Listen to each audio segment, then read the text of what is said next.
All right. Welcome back, everybody, to the Pat Flynn Show. We are here once again with Dr. Brian Besong. This is probably, what was this, like your fifth or sixth time on the show? Like that. Yeah. 4 that I can remember. Yeah, so we've had a lot of fun. We've done a lot of dialogue episodes, which have been very fruitful, I think. We've done an episode introducing traditional natural law, and today we're going to talk moral epistemology. So should be fun. We'll see where this one goes. But before we do it, Brian, let's go back and let's do some introductions, if you don't mind, in case this is somebody's first time tuning into one of our chats. Sure. So, my name is Brian Besong. I got my PhD from Purdue University in 2013.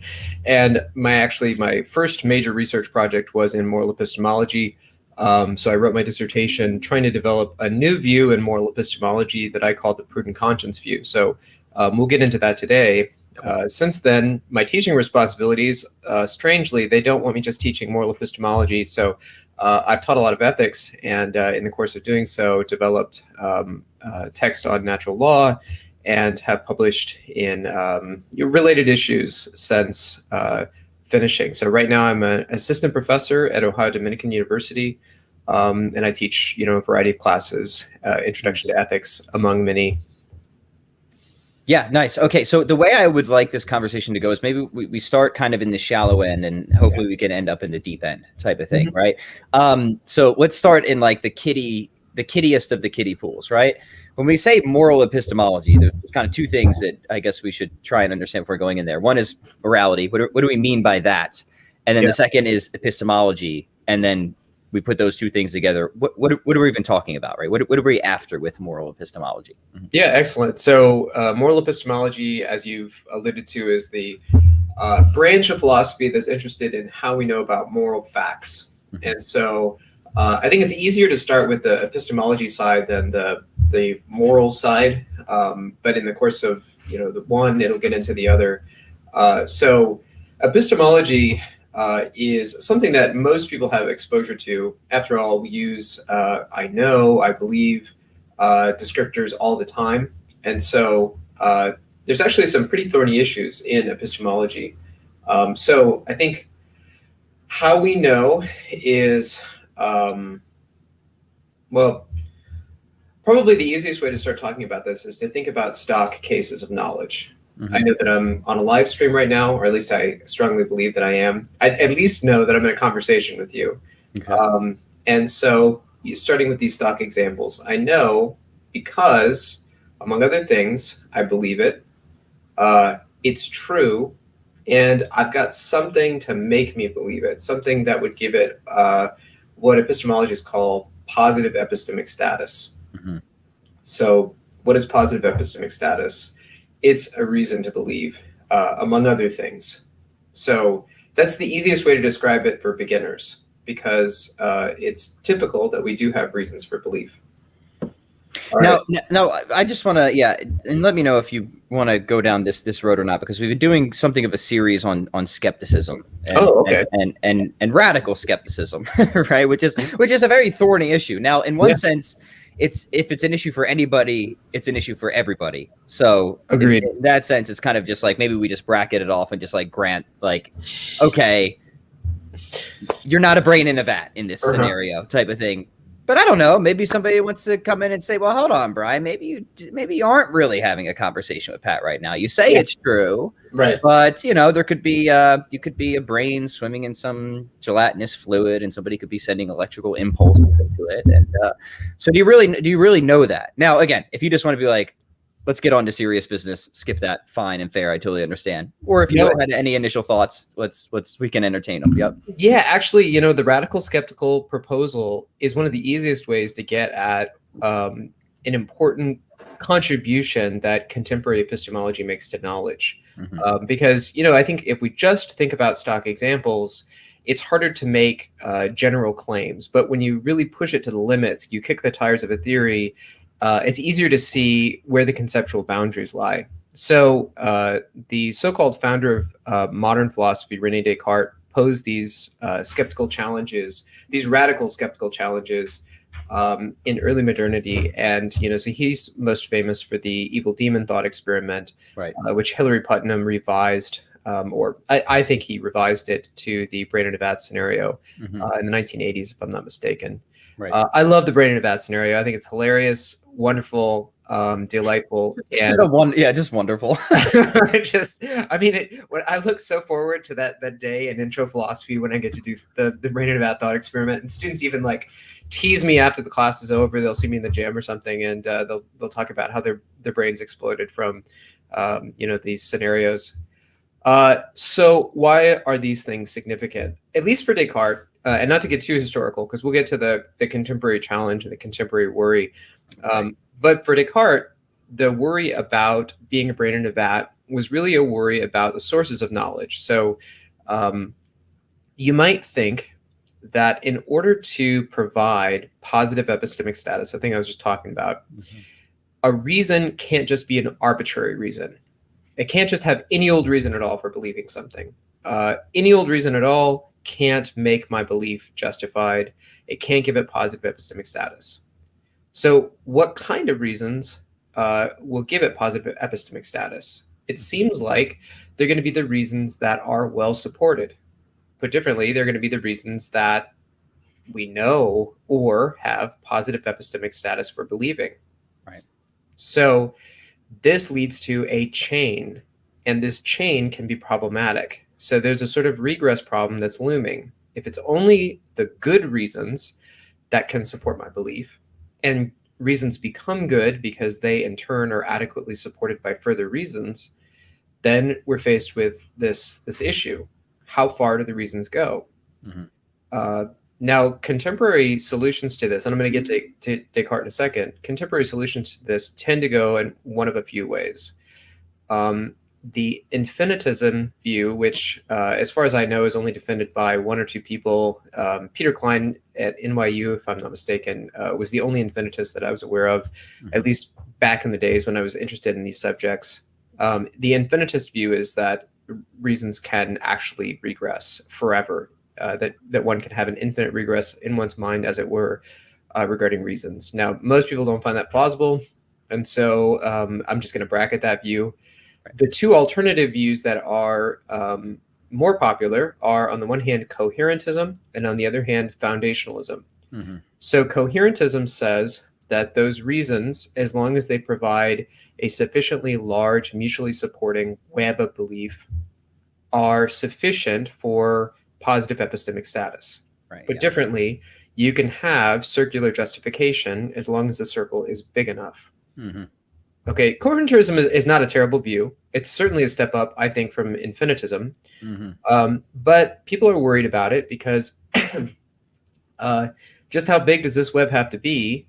And let's say, for instance, I read a Harry Potter novel, which they're pretty big books, and I mistakenly picked it up in the nonfiction section where someone left it. And reading the whole thing, believing that it's nonfiction, I come to form this really large web of belief, which, let's say, actually is supported by other beliefs I've had prior to reading it. Am I justified in believing some random claim from the Harry Potter novel? It seems no. But if that's artificial and if that's straw manning the position, then you could back off a little bit and find similarly large webs of belief that seem detached from reality sufficiently so that we wouldn't think belief in them is justified.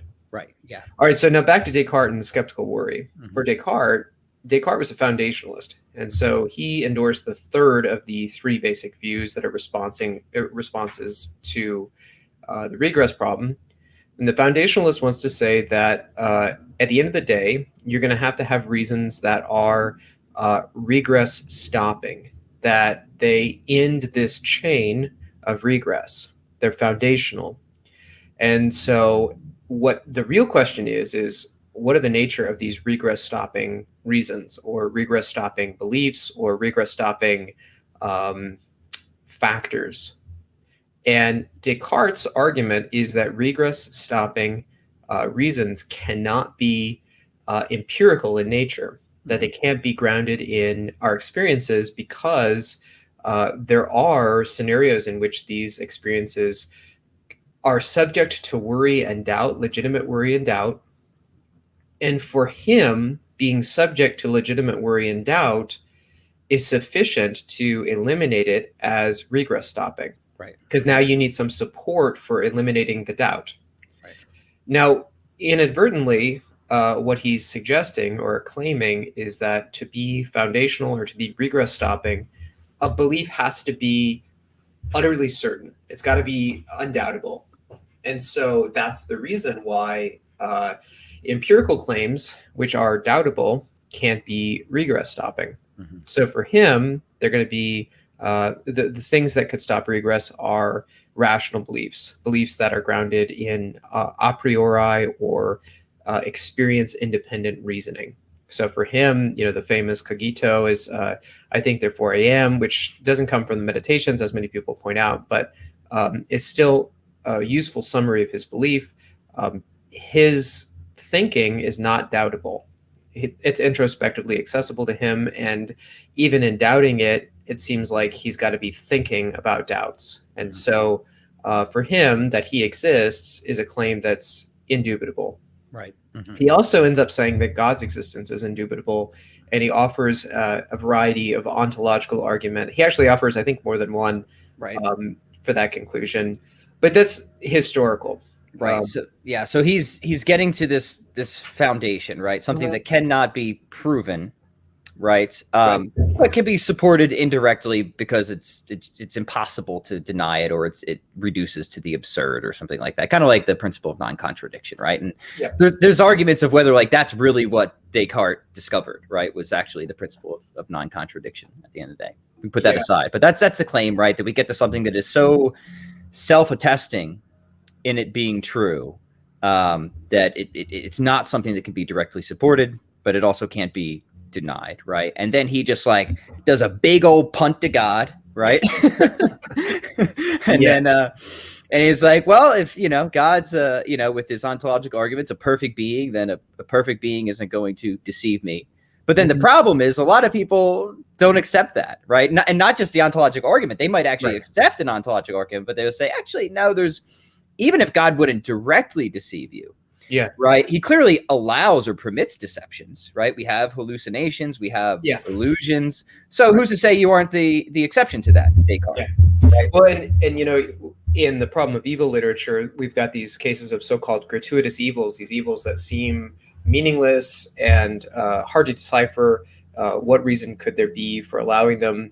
And so, there are token instances of apparently gratuitous evils. And when I hear examples of gratuitous evils, and then I hear about like Descartes being deceived by a demon, I'm like, well, I'd sure pick the demon scenario over these other instances. So I think the worry that, well, why wouldn't God allow, he allows lots of evils, right? And sometimes the evils surprise us a little bit. So if he allows these other evils that surprise us a little bit, maybe this is one of those surprising evils that he allows. And maybe we are in the Matrix. Right. I don't think we could rule that out a priori.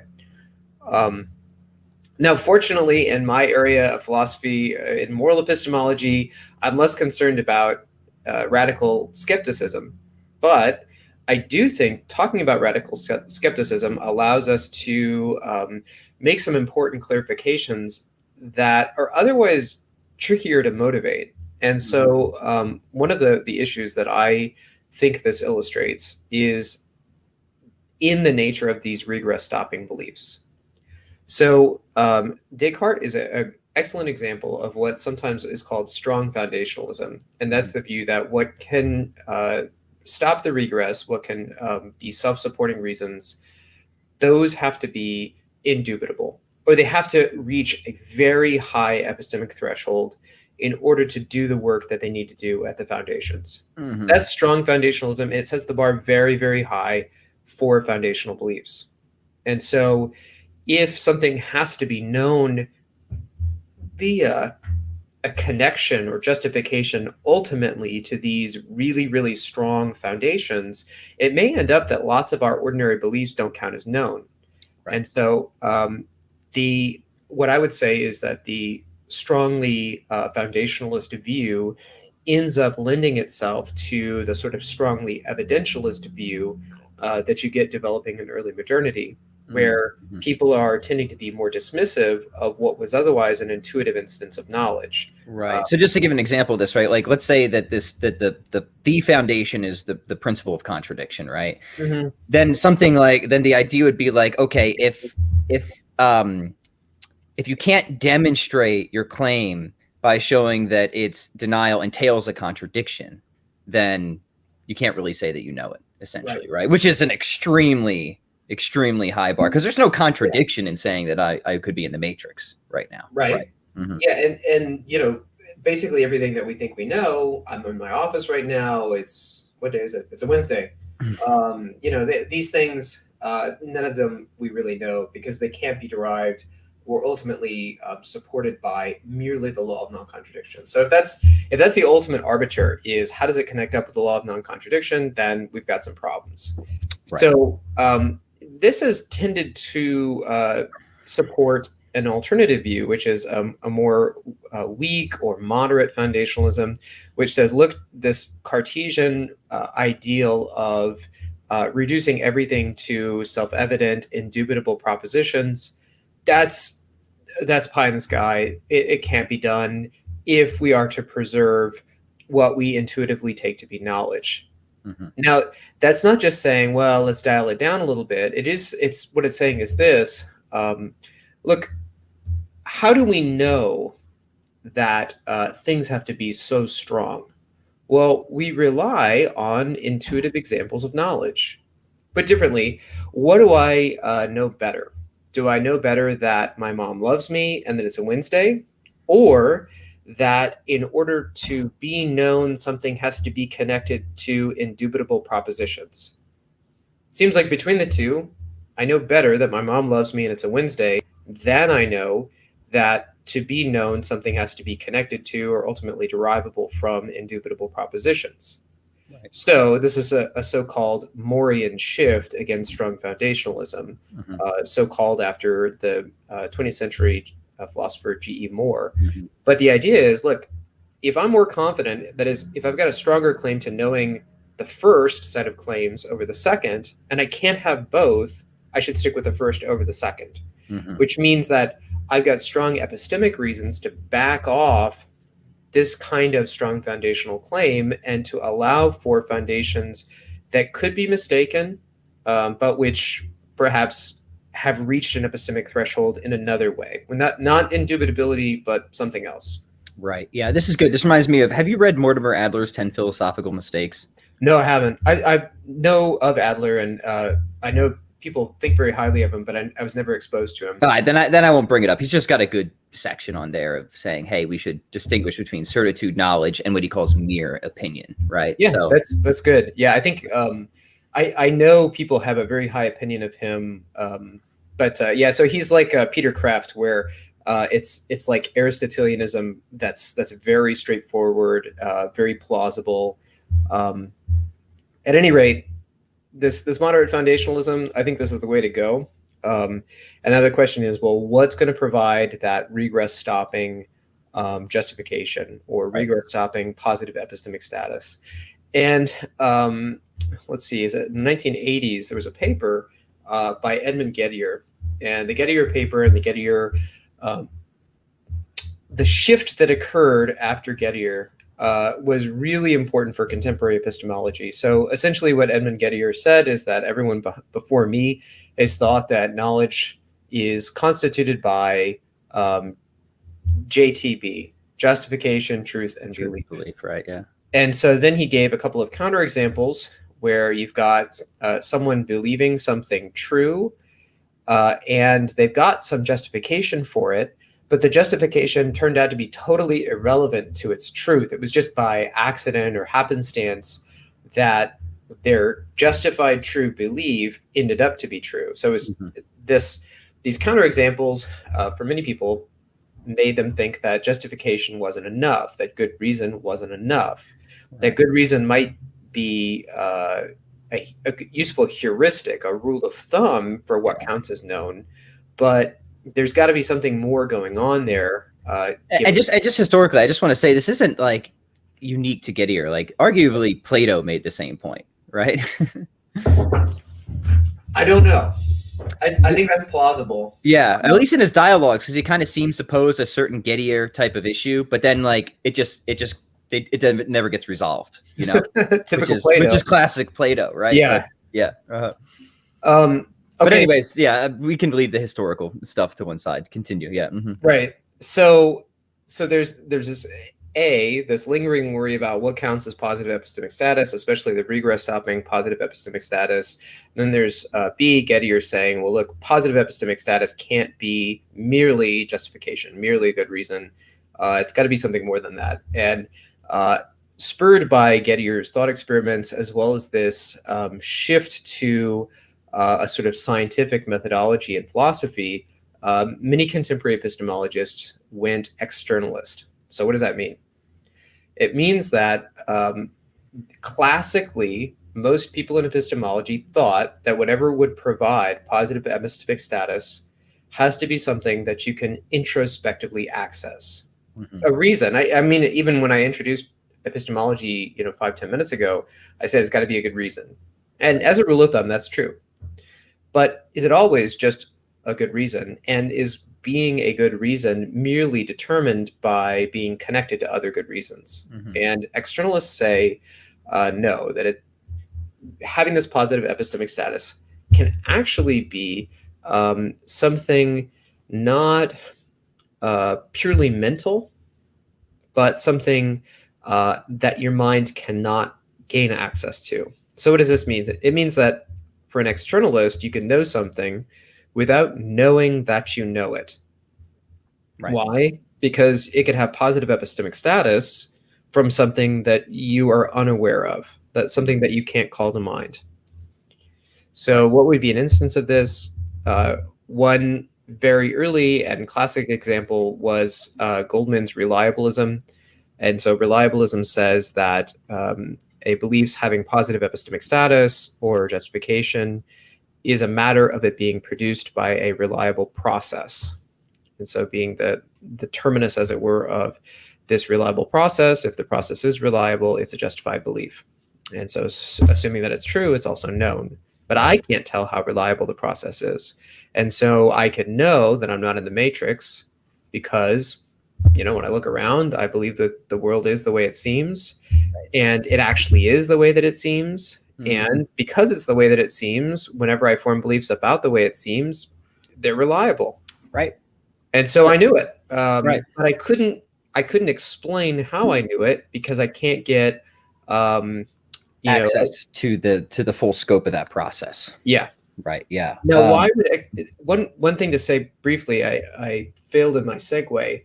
The reason why people thought externalism was connected to the Gettier problem, and Alvin Plantinga is another externalist who I favor more than Goldman's Reliablism. I was just going to bring him up. We have to talk about him here in a minute. Yeah. And especially, if your listeners are in tune with contemporary philosophy of religion, Alvin Plantinga's name is much more significant.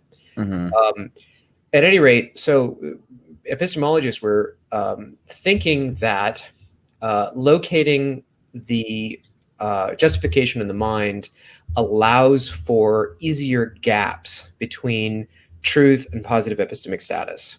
Whereas if we locate it outside of the mind, then somehow positive epistemic status and truth can be more closely connected. And so the connection there, because being true is something outside of the mind for most beliefs, the positive epistemic status's relationship with an objective external truth is easier to establish. Right. So let's talk about Plantinga, because now the question, I guess, is how to try and get support for reliabilism, right? And Stump actually argues in her book Aquinas that Aquinas himself, although maybe not explicitly, was a theological externalist with reliabilist elements. So she makes that case for Aquinas, and Plantinga, pretty famously says that the reason this is the case is because God exists and he designed us with generally reliable cognitive faculties that are aimed at truth. That's an important thing. They have to be aimed at truth, because if they're not, then the whole thing's going to collapse, right? So they're aimed at getting truth, pretty good at getting it, right? Yeah. As long as it's in the right environment, the conducive environment, right? Right. And then So I actually tend to be, I think, much more friendly to Plantinga's epistemology than I think a number of other Thomists are, anyways. At the yeah, okay. So I think I want to motivate Plantinga. Maybe I'll say something very briefly about Stump's point about reliabilism. So I've argued in print that that Aquinas had externalist elements in his epistemology, and there are definite things that he says, especially in evaluating experts, that appear to be externalist. And similarly for Aristotle, in his evaluation of how experts arrive at the truth, it doesn't seem like they always have to have good explanations for their beliefs, right? But that these are, even the intuitions are well established. And he also talks about con-natural knowledge, and con-natural knowledge comes up in this discussion of experts. In my view, he doesn't say anything about reliability, but I could see Stump appealing to reliabilism as the more popular externalist model. Right. I see Aquinas definitely endorsing something like externalism. Right. And she just says that this would have been so assumed by Aquinas that that's why he wouldn't explicitly talk about reliabilism. Right. Well, I mean, here's one reason to think historically that's not that plausible, is statistical reliability was an invention of roughly early modernity in the 17th century. So reliability in the sense that we contemporarily think of it was actually not. And so Rudolf Schussler has this wonderful book on probabilism and casuistry. But one of the asides that he explores is actually that contemporary notions of reliability are not historically linear. They developed at a particular point in time. They emerged in history, and as natural as they are to us as contemporaries, one doesn't see elements of them very. I mean, I don't think that you see them earlier than the 14th century or the 15th century, and then arguably it's really in the 17th century that you get anything like the sorts of mechanics that you'd need for a Goldman-style reliabilism. Sure. Yeah, so historically, I think that's implausible to say that he was a reliabilist. But in a more charitable interpretation, I'd say, well, look, Stump is just saying Aquinas is an externalist, and thumbs up there. Ooh, I think I'm off camera. Thumbs up there. But I don't think that he was a reliabilist. Not in a contemporary sense. I think that I don't want to speak for Stump. People can read her book, but and she actually says that seeing Aquinas as an externalist gives us reason to think that Aristotle was an externalist, actually. She makes that link, which is interesting. Yeah, just the fact that it was just so assumed that God was the designer, that the proper object of the intellect is intelligible being. So in that broad sense, right? And that God ain't going to design a crappy instrument, right? Now that's a problem though, because, and Stump brings this up, is then the question for Thomist epistemology is not how do we ever know something, but how do we ever go wrong, right? That's and we can bracket that off. That's a whole, and of course there's answers for that, and some of it is is related to the fall actually and stuff like that. But that's a whole nother conversation. Probably, We'll keep on track here, Well, actually, the discussion of Thomas Aquinas and the discussion of Alvin Plantinga, I think, are very complementary because, so Plantinga's view is not that a belief is justified or has positive epistemic status. He introduces the term warrant. Now, the term warrant has a bit of a controversial element in contemporary epistemology. So warrant was for Plantinga, whatever plus justification led to knowledge. And so it's a sort of catch-all term. Subsequent philosophers in epistemology have not universally endorsed the warrant term. And so commonly people talk about positive epistemic status, or they'll just continue to talk about justification. My dissertation's about justification, not about warrant. Sure. I'm not trying to say he's wrong about that or think that that's not a concept, but at any rate, he's talking about so-called warranted belief. But for him, warranted belief is the product of properly functioning faculties. And so properly functioning doesn't necessarily mean reliably functioning. It's just, operating as they ought to according to this design plan. Now, I think that Plantinga was onto something there, and I think it's actually a lot closer. That idea is a lot closer to Thomistic teleology than is reliabilism. Reliabilism, has nothing to do with inbuilt goals. Reliabilism is you, in fact, are getting the truth most of the time, even if, as it were, you're perverting the faculty that's getting you the truth. Right. The faculty isn't necessarily aimed at truth, but it just happens statistically in your favor that you're just getting the truth. Right. Right. And that doesn't sound mystic. Right. No, because then there's an issue, right? So like take intellect. What do you mean by that? Reason, mind, whatever, right? Mm-hmm. And then you ask the question, what is its proper object, right? I mean, if you're willing to even grant that a faculty has a proper object, right? Right. And I think this is where Plantinga is really helpful, because he essentially says, if in the way I understand him from his evolutionary argument, right, is that if it's not truth but it's survival, mm-hmm. then we've got an epistemological nightmare on our hands. Yeah, right. That's essentially what I think the argument comes down to, right? Yes. And by assuming a theistic, I'm going to say reliabilism in the broad term, that is actually a design plan where the goal, the object is truth. Yeah, the proper object is truth, right? This is what can secure what we need, right? So he doesn't start with theism, but the way I see him introducing his evolutionary arguments at the end, I think, and correct me if I'm wrong, because you probably spent a lot more time with Plantinga, but that's what I get out of it, right? Mm-hmm. That's right. Yeah. So I think that's absolutely right, and your audience might be aware of Plantinga's well-known evolutionary argument against naturalism, where he says, look, you can have evolution or you can have naturalism, but the combination is disastrous. Because if they're combined, then we have no reason. In fact, we have lots of probabilistic reason to think that our faculties did not evolve in a way that's conducive to truth. And so if God's involved in evolution, well, then we can get this conclusion of there being truth-oriented. But if it's just a matter of chance, the chances go much higher against truth conducivity. Right, or at least they're inscrutable, and either way, it's an issue, right? Mm-hmm. Well, yeah, because you can't trust the outputs of inscrutable faculties. Yes. So if you have no idea whether this faculty is reliable or not, then I mean, it may be the best that you could do, but that's not a reason to believe it. So it leaves open the door to the sort of radical skepticism that you began the show with. Now, I think proper functionalism is right on. I think that something like proper functionalism is the closest contemporary view to Thomas Aquinas. Yeah. And here's a broadly inductive argument towards that end. For Aquinas, normativity, that is proper evaluation, goodness, etc., is best explained by intrinsic teleology. That is the sort of goal-orientedness that's built into our natures. Mm-hmm. Now, that's a lot like Plantinga, who's talking about a design plan. So we're created with essences, and human nature is best explained as a combination of various powers put into a body. And so among the powers, the power of most interest right now is the intellect.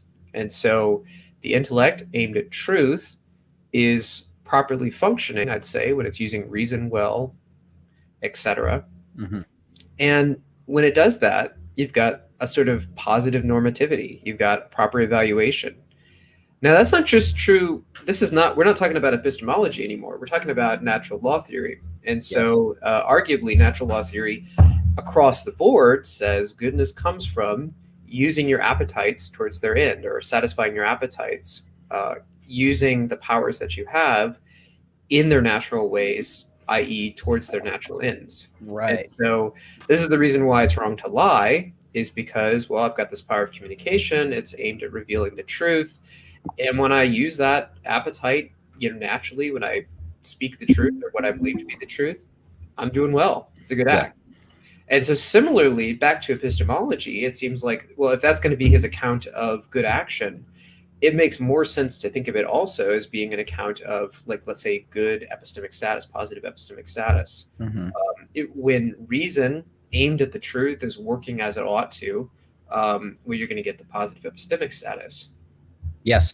So let me ask you this before we keep going on, because this is actually a really good natural segue, and we can kind of like I think, remove layers of skepticism as we go along. Now, some people don't like Plantinga's thing because they think it's actually maybe a little too presuppositional. But I guess I've never seen a too big of an issue. Like, I think we're so radically dependent on God for everything. Like, how we figure that out, is well.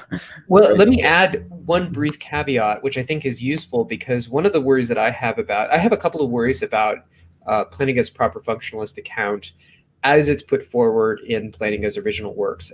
One of the worry is that he's very mechanistic in how he talks about the mind's operations. Sure. So he'll talk about one of his, I think his best protege student, Michael Bergman, will talk also very mechanistically about the mind, defeater systems, for instance. Yeah. Instead of just talking about like a worry or a concern that would bother a rational person, he talks about defeater systems being involved. That sounds very mechanistic, like the mind is a machine that operates outside of our voluntary control. And that's a worry for me. Likewise, yeah. Yeah, and so I think that there's a lot more intentionality involved in the mind. I don't think it's all intentional, but I think that there's more to it than their way of describing it would suggest. And the second worry that I have is that it's much more explicitly, as it were, divine command related. It sounds a little bit more like an alchemist, like they're not making reference, as it were, to the built-in essences and teleology in order to explain proper function. It's all a matter of like sort of external conformity to a plan that's not available. The code of the plan is not introspectively, or I'm sorry, you can't just read it off human nature. You've got to, as it were, find this divine design plan about how the faculties are supposed to work, or if you never find you got to ask for the instruction manual. That's right. Yeah, and I don't think we have to, right? I think we just got human nature, and that's not to say that God plays no role in the Thomistic epistemology, but it's not first in the order of discovery, as it seems to play a more prominent role in Plantinga's epistemology. Right. Yeah. And so like an example of this would be in the Thomistic tradition, like when you really unpack what it is for something to be an intellect, it really would not make any sense to think that it's oriented towards anything aside from truth. Right. Yeah, that's right. And you could, a Thomist would say, figure that out without asking God, what's the intellect for? Right. Yes, that's right. Now, a lot of people aren't going to do that. So it might be helpful if God tells us what it's for. Right. Yes. But in the order of discovery, in the Thomistic tradition, you could figure that out with some good hard thinking on it, that the intellect isn't even intelligible except apart from its relationship to intelligible being as truth as this proper object, for example. And similarly for ethics. So that in my view of natural law ethics, you don't have to first discover God to know murder is wrong, lying is wrong, etc. But at a theoretical level, it ends up bottoming out in God. But I don't think that anyone needs to know about God for most of the moral story to make sense. Yeah, because, so just give an example, right? Like we could do a lot of our moral reasoning if we can just say that there's a human nature, it's got certain dispositions, and that we can either, through the freedom of our will, that's another assumption, either kind of like get in line or not, right? And we don't need to bring in God at any point around there. However, to explain how there is a human nature in the first place, then we're going to have to say, well, at the end of the day, that's going to be a participation into divine wisdom or divine goodness, a finite participation, right? And that we're going to need something, really the unrestricted idea that can order things to an end. We need conceptuality, right, to even make sense of how there are any finite things moving towards ends. Like that's Aquinas' fifth way. So like for ultimate intelligibility, we need God, but I guess for proximate intelligibility, we just need natures or essentialism, right? That's right. Yeah, I think one thing that you could add is, especially in responding to worries about the confidence we should place in human nature, in its teleology, that it's actually aimed at goodness. I think God can play a very useful theoretical role. And so I think that although you don't have to know about God to begin with, I do think appealing to God in, say, the context of the evolutionary argument against naturalism is very useful. I'm unclear on whether it's truly necessary but it's certainly useful. Right. Okay. So let's talk about the good a little bit. Natural law obviously has a very functional concept of the good. Have you gone through Oderberg's Metaphysics of Good and Evil yet? Yeah, I was one of the referees for the book. So. Oh yeah. So you've probably got some thoughts on that then. I don't know how in line. They sent me a nice hardcover of the book. So yeah. I think normally they're like $100 for the hardcover, but right. So yeah, I don't know how much you would be in line with him with that full analysis or not. But why don't you give us your take on it, right? What the good is, and that's one thing to even be able to say that there is any such thing as the good to begin with. So let's get that on the table. Yeah, and then the next thing is, okay, maybe there is something that is the good, but how do we know it? Right? How do we figure that out? So yeah, let's take it step by step, if you don't mind. Right. So the goodness in general is just the sort of fullness of being, right? It's having everything that ought to be there. But I think that's going to be far too abstract. Now, Oderberg's. So I speak of it so abstractly in the context of David Oderberg's argument about evil being the privation of goodness. That is the absence of a good that ought to be there. And Oderberg, in great detail, explains why this is actually the best theory of evil, of the natural evils as well as moral evils. And I think he's right. Now, I think most people, when they're interested in evil, are not thinking of the evil of having a maimed arm or natural blindness. They're thinking of moral evils, and so I think it's easier to sort of shift into that discussion of a moral evil. Let's do it. And so, and I promise the audience we'll get back to how we know these things. But if we're first going to do epistemology, I think we've done a pretty good job of kind of canvassing the terrain of general contemporary epistemology. And then now ethics. So and I've already said a bit about this, but natural law ethics says that in order for an act to be good, it has to involve the satisfaction of an appetite, where an appetite, in my view, is the inclination to use a natural power in its natural way. In other words, to use a natural power towards its natural goal. And so each power, I'd say, is differentiated by the goals it's aimed at. And each power has a built-in way to achieve its natural goal. Now, it's not the achievement of the goal that's good, so much as the aiming, so much as the effort. You might say it's a more configurist view of goodness than an achievement-based view of goodness. Sure.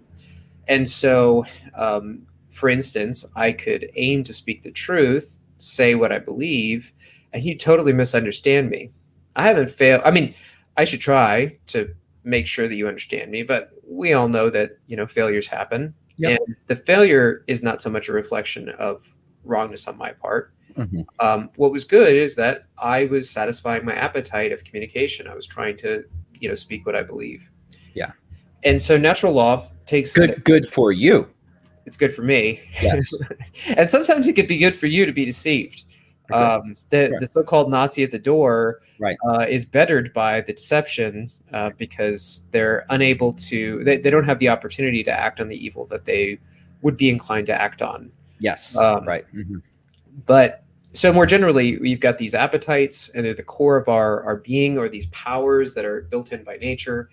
And they want to achieve their goals, and we try to satisfy them. And then natural law says happiness is actually just a measure of how much we've satisfied our appetites. The most important appetite, of course, is the rational appetite of intellect and will. And ultimately, its satisfaction comes in the beatific vision, the attaining of God, or knowing God as He is. Now, that's something that we have not by nature as a possibility, but by divine grace. But still, its ultimate satisfaction is in God. But still, it's not a uber religious moral theory, because we can also sort of scale back and say, look at all the other ways in which human nature is satisfied, ways that correspond very directly to findings in positive psychology. So we're satisfied with society, right? Being around people and communing with them in positive ways. We're satisfied when we are speaking the truth to use communication, when we are satisfying our health, etc.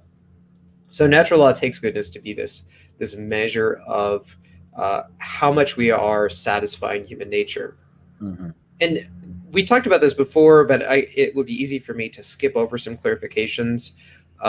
It should be clear when I talk about happiness or satisfying human nature, I'm not talking about emotional subjective satisfaction. It's not just like serotonin levels. Right? Yeah. That would be a disaster. I mean, this is the consequentialist, broadly a consequentialist view, the one that you've just articulated. But boy, it would be a disastrous moral theory if people really believed it. And so the idea that goodness just comes from satisfying yourself all the time, it would lead to swine-like behavior. Yeah. Mm-hmm. So natural law is talking about genuine, objective satisfaction of human nature, which again is a function of how you're satisfying these appetites. And we could say more about like this. So, like, just to drive this point home in a way that might, I don't know, might surprise people at first, right? Is that you could be objectively flourishing, even if you don't feel good about it. Yeah. Right. Now, normally we would think that joy and delight is a concomitant of real happiness. Yeah. And you might say that genuine objective flourishing requires joy as an addition, but it's not the essence. Yeah. So it may be a cluster of things, and the subjective realization of your flourishing may be a part of happiness. Mm-hmm. But it's not going to be just because you've got a sense impression that you are doing well does not mean you actually are doing well. And so one way to illustrate this, which is classically been deployed against theories that are highly subjective, is Robert Nozick has this idea of the experience machine. And so I think the easiest way to talk about this is apparently they made a remake of Total Recall. I've never seen it. Did they? Well, Vanilla Sky always makes me think of the. Oh, okay, yeah, I've seen that. Seen that one, yeah. For some reason, I like the original 1980s Schwarzenegger Total Recall movie. Yeah, I haven't seen that one in a long time. I'll have to go back. Right. Yeah. So, he plugs into the recall machine. They give him a set of memories, and then of course the whole movie is: are these real or are these the manufactured thoughts of the machine? But at any rate, let's imagine that there were such a machine that could implant experiences or memories, etc. And let's further imagine, I don't think this is Nozick's way of putting it, but let's further imagine that a requirement for hooking up to the experience machine is that one hooks up for life. Mm-hmm. The experience machine is grounded in the best empirical science of what makes people happy, let's add. So they know exactly what variety, what experiences, perhaps some minor setbacks, but ultimate success, to add in. It can't just be just one constant, sweet, perfect, it would just be too bland maybe. So they'll build in some setbacks or something like that as long as you're overcoming it. So if there were this machine that you could hook up to that could do all of this and just ensure for you a perfectly subjectively satisfying life. Mm-hmm. But if you plug in, you can never unplug. Let's say that there's something the machine does to your body that if you unplug, you die. Yeah. Is it going to be the rational thing to hook up or not? Now, it's someone who's going to say that flourishing is entirely, it consists entirely in the subjective states of feeling satisfied, should say it's obviously the most rational thing to hook up, and anyone who doesn't hook up is a fool. Right. Most people, well, I like satisfying experiences, but I like them to be real. I like them to be true and real, right? I mean, another one that I think is good is like, just imagine it, like, forget the machine. Just imagine a guy who thinks his life is going well. He thinks his wife loves him. He thinks his children love him. He thinks his business is doing well, but in reality, his wife is cheating on him. She thinks he's a joke. The kids despise him, but only go along with the mom's orders because he's trying to embezzle money from the partner of the business that she's sleeping with, right? So And then he dies. And then he dies, and he never finds out the truth, right? But subjectively, he thought everything was going great, right? Right. But most people are like, no, that dude had an awful, like, that's bad, right? That's right. Really so he bad. gets hit by a car before he finds out any of this. Was that a good life? Was that a life of lead? Right. Arguably not, despite all the subjective satisfaction he felt. Right. So I think that's all right. And so just like the externalism in epistemology, there's a sort of externalism that's involved in natural law theory, where it's not just a matter of internal states, it's a matter of how your life is actually going, what you're actually doing, and what you've done. Right.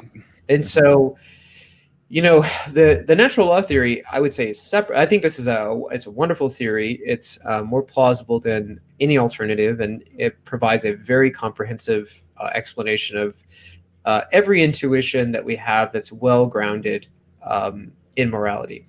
Right. Good. How do we know it? How does it count as knowledge? It's a good theory, but as many sort of contemporary undergrads would say, that's your opinion. And so, that's just like your opinion, man.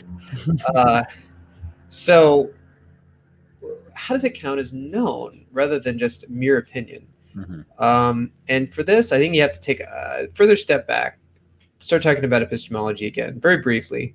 This proper functionalist view is the one I think is the most plausible, but it's not the only one around. And so most people in moral epistemology who are realists embrace something known as Intuitionism. Now, what is Intuitionism? It's the view that morality is ultimately, moral knowledge is ultimately grounded in so-called moral intuitions. Now, not everyone agrees about what an intuition is. I mean, most people have some sense when they hear intuition. They sort of understand it to be a gut feeling, a basic reaction.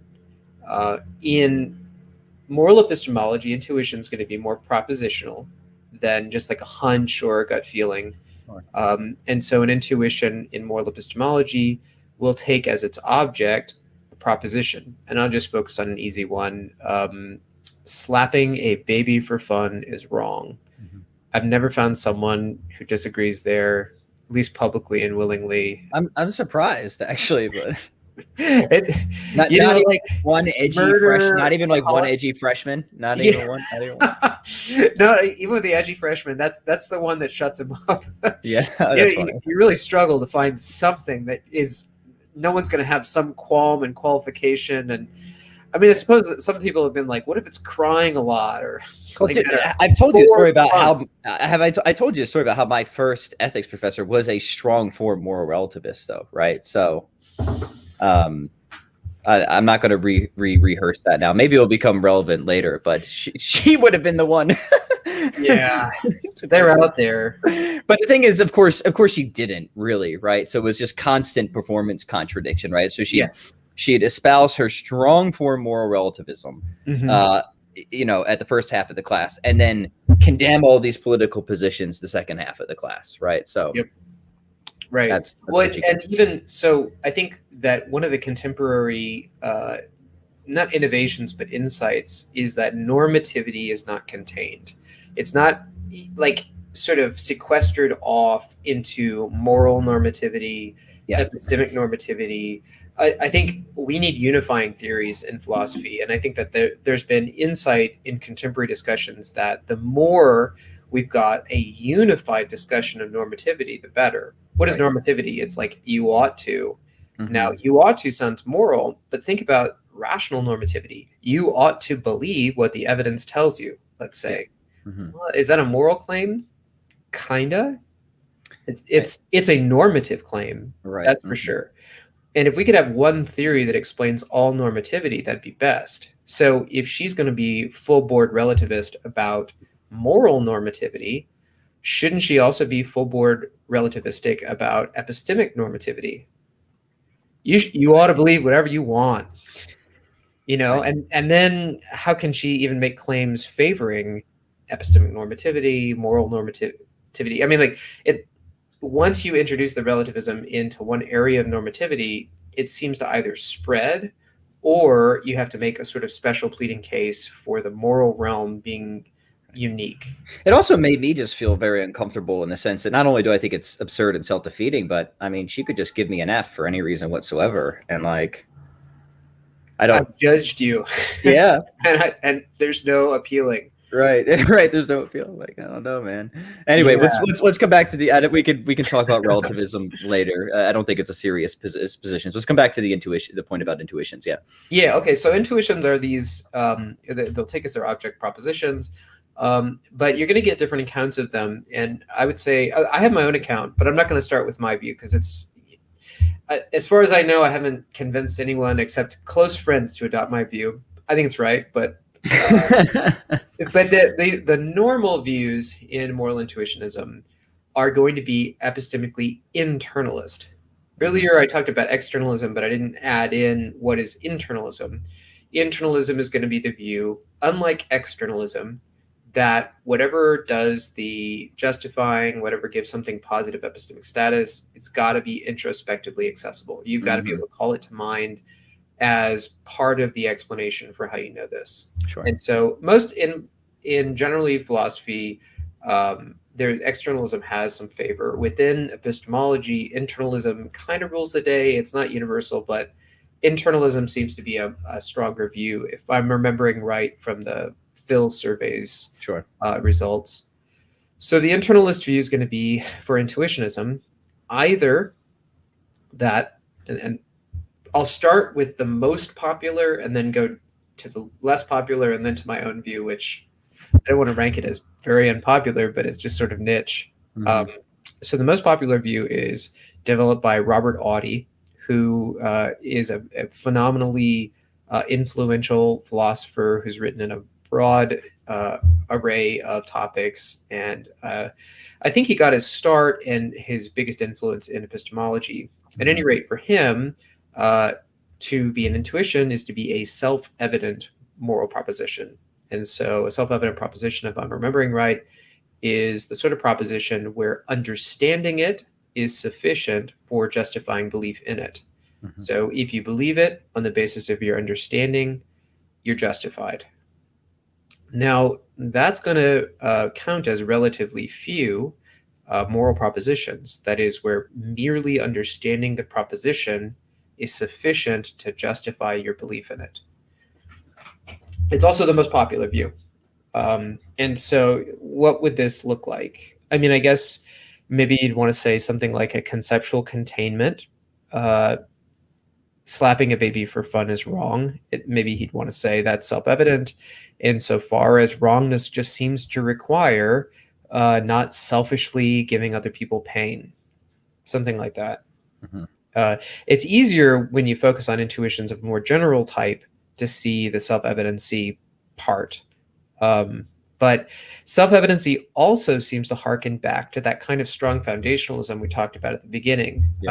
And the worry then would be, just like the strong foundationalism, that is going to have a very narrow set of propositions. It's going to be too restrictive. Exactly. Right? Yeah.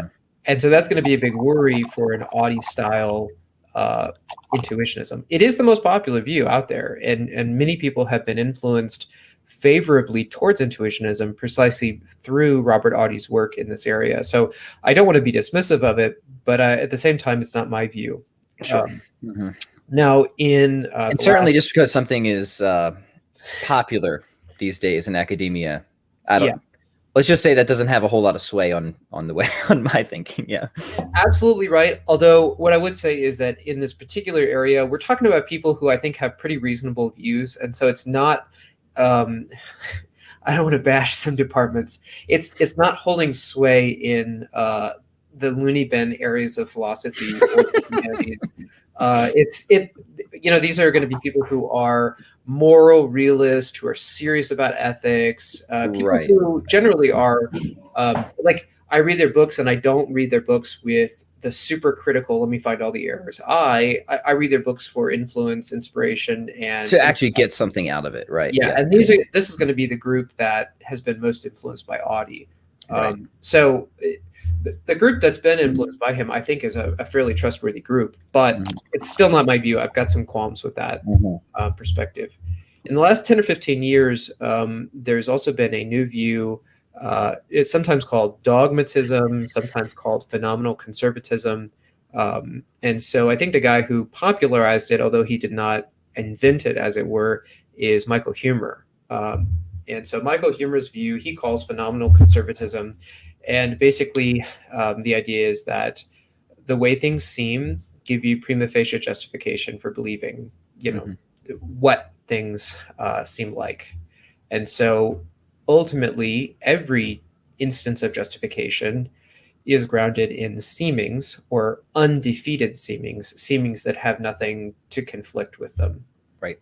And so here it's actually, this is, if we're going to talk about Audi style moral intuitionism as something harkening back to Descartes, here is very much in the opposite direction. We've got a much dialing back the requirement. It's very loose, right? Yes, yeah, that's right. And so it makes it really, really easy to be justified in lots of moral propositions. All you have to do is have a seeming that is true. Now, describe what a seeming is for people. Yeah, I mean, people account for it in different ways. I think we could talk about it loosely as inclinations to believe, but then people who are defenders of this view they bristle at that description because there can be non-epistemic inclinations to believe. Sure. So one way of talking about seemings is just this sort of appearing to be true. And it's a sort of epistemic impression that's kind of like a perception. So like I'm looking at a computer screen, it seems like there's a computer screen in front of me.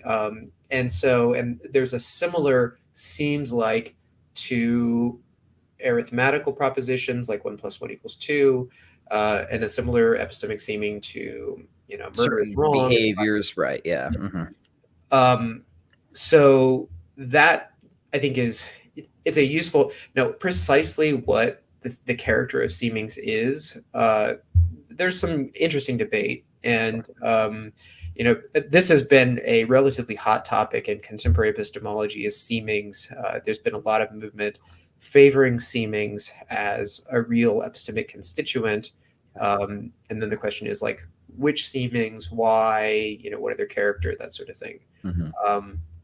So Chris Tucker had a nice collection of essays, and I would say if anyone's interested in seemings, the first thing that I would recommend is reading his introduction to the series of essays, and he calls it dogmatism. I don't know why. I think I forget his first name, but Pryor is his last name, who initially put forward this view.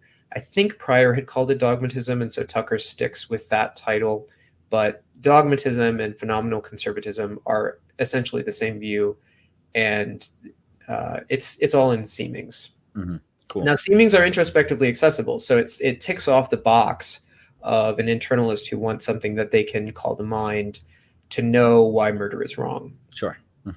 And one nice thing about that view is that it, as I was talking about earlier, unifying theories are great. And so a seemings-based view can unify epistemology, moral epistemology, non-moral epistemology, religious epistemology even. And so although Huemer is not a theist, I think lots of theists have been attracted to phenomenal conservatist views. Sure. So Logan Gage, a friend of mine, he defends phenomenal conservatism and sees it as very complementary to a theist perspective. Right. So I've got qualms, but these are respectable views in the literature. Here's a reason why I'm worried about, I think between the two, I would side more with Huemer than with Audi. Right. And you could even link them both, because what you might say is that for Audi, being self-evident is not as important as seeming self-evident. Because being self-evident is not something you can call to mind. Like, you can't just introspectively tell that a proposition is self-evident. It may be, but what you have access to is different from the fact of its self-evidency. And so if Audi is going to insist upon an epistemic internalism where what's doing the work is something you can call to mind, it can't be the fact of self-evidency. It's got to be the appearance of self-evidency that does the work. Yeah. And so Audi actually has shifted favorably towards seemings, as one would expect. And so in both cases, you've got these presentations doing the work in moral epistemology. And I think that's all fine and good. I think this is, it's certainly superior to a skeptical view, to non-cognitivist views and meta-ethics, etc. Right. Yeah. Because this is philosophy trying to make sense of our experience, not trying to explain away our experience. Yes, exactly. And I think that's always a good direction to move in, if possible. Right. Maybe it's not, but if possible, let's try and move in that direction. Right. Yeah. Right, so, yeah.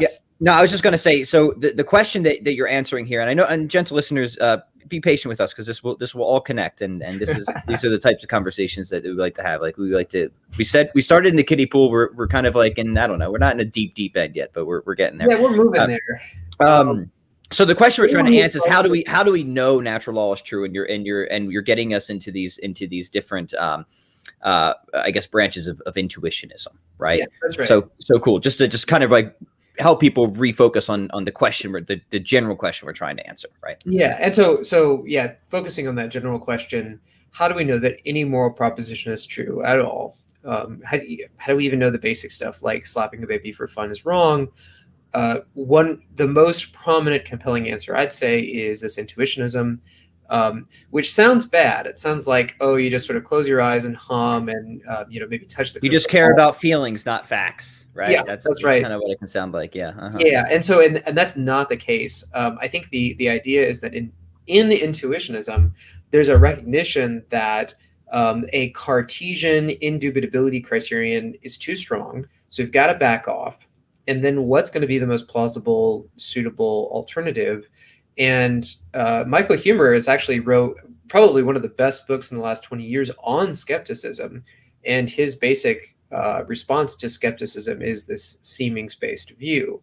So I think he cut his teeth in actually responding to skepticism and arguing that skepticism requires something like phenomenal conservatism as a solution. So anyone who's thinking that this is sort of special pleading or this is suspicious in other ways when it comes to ethics should read his book on solutions to skepticism.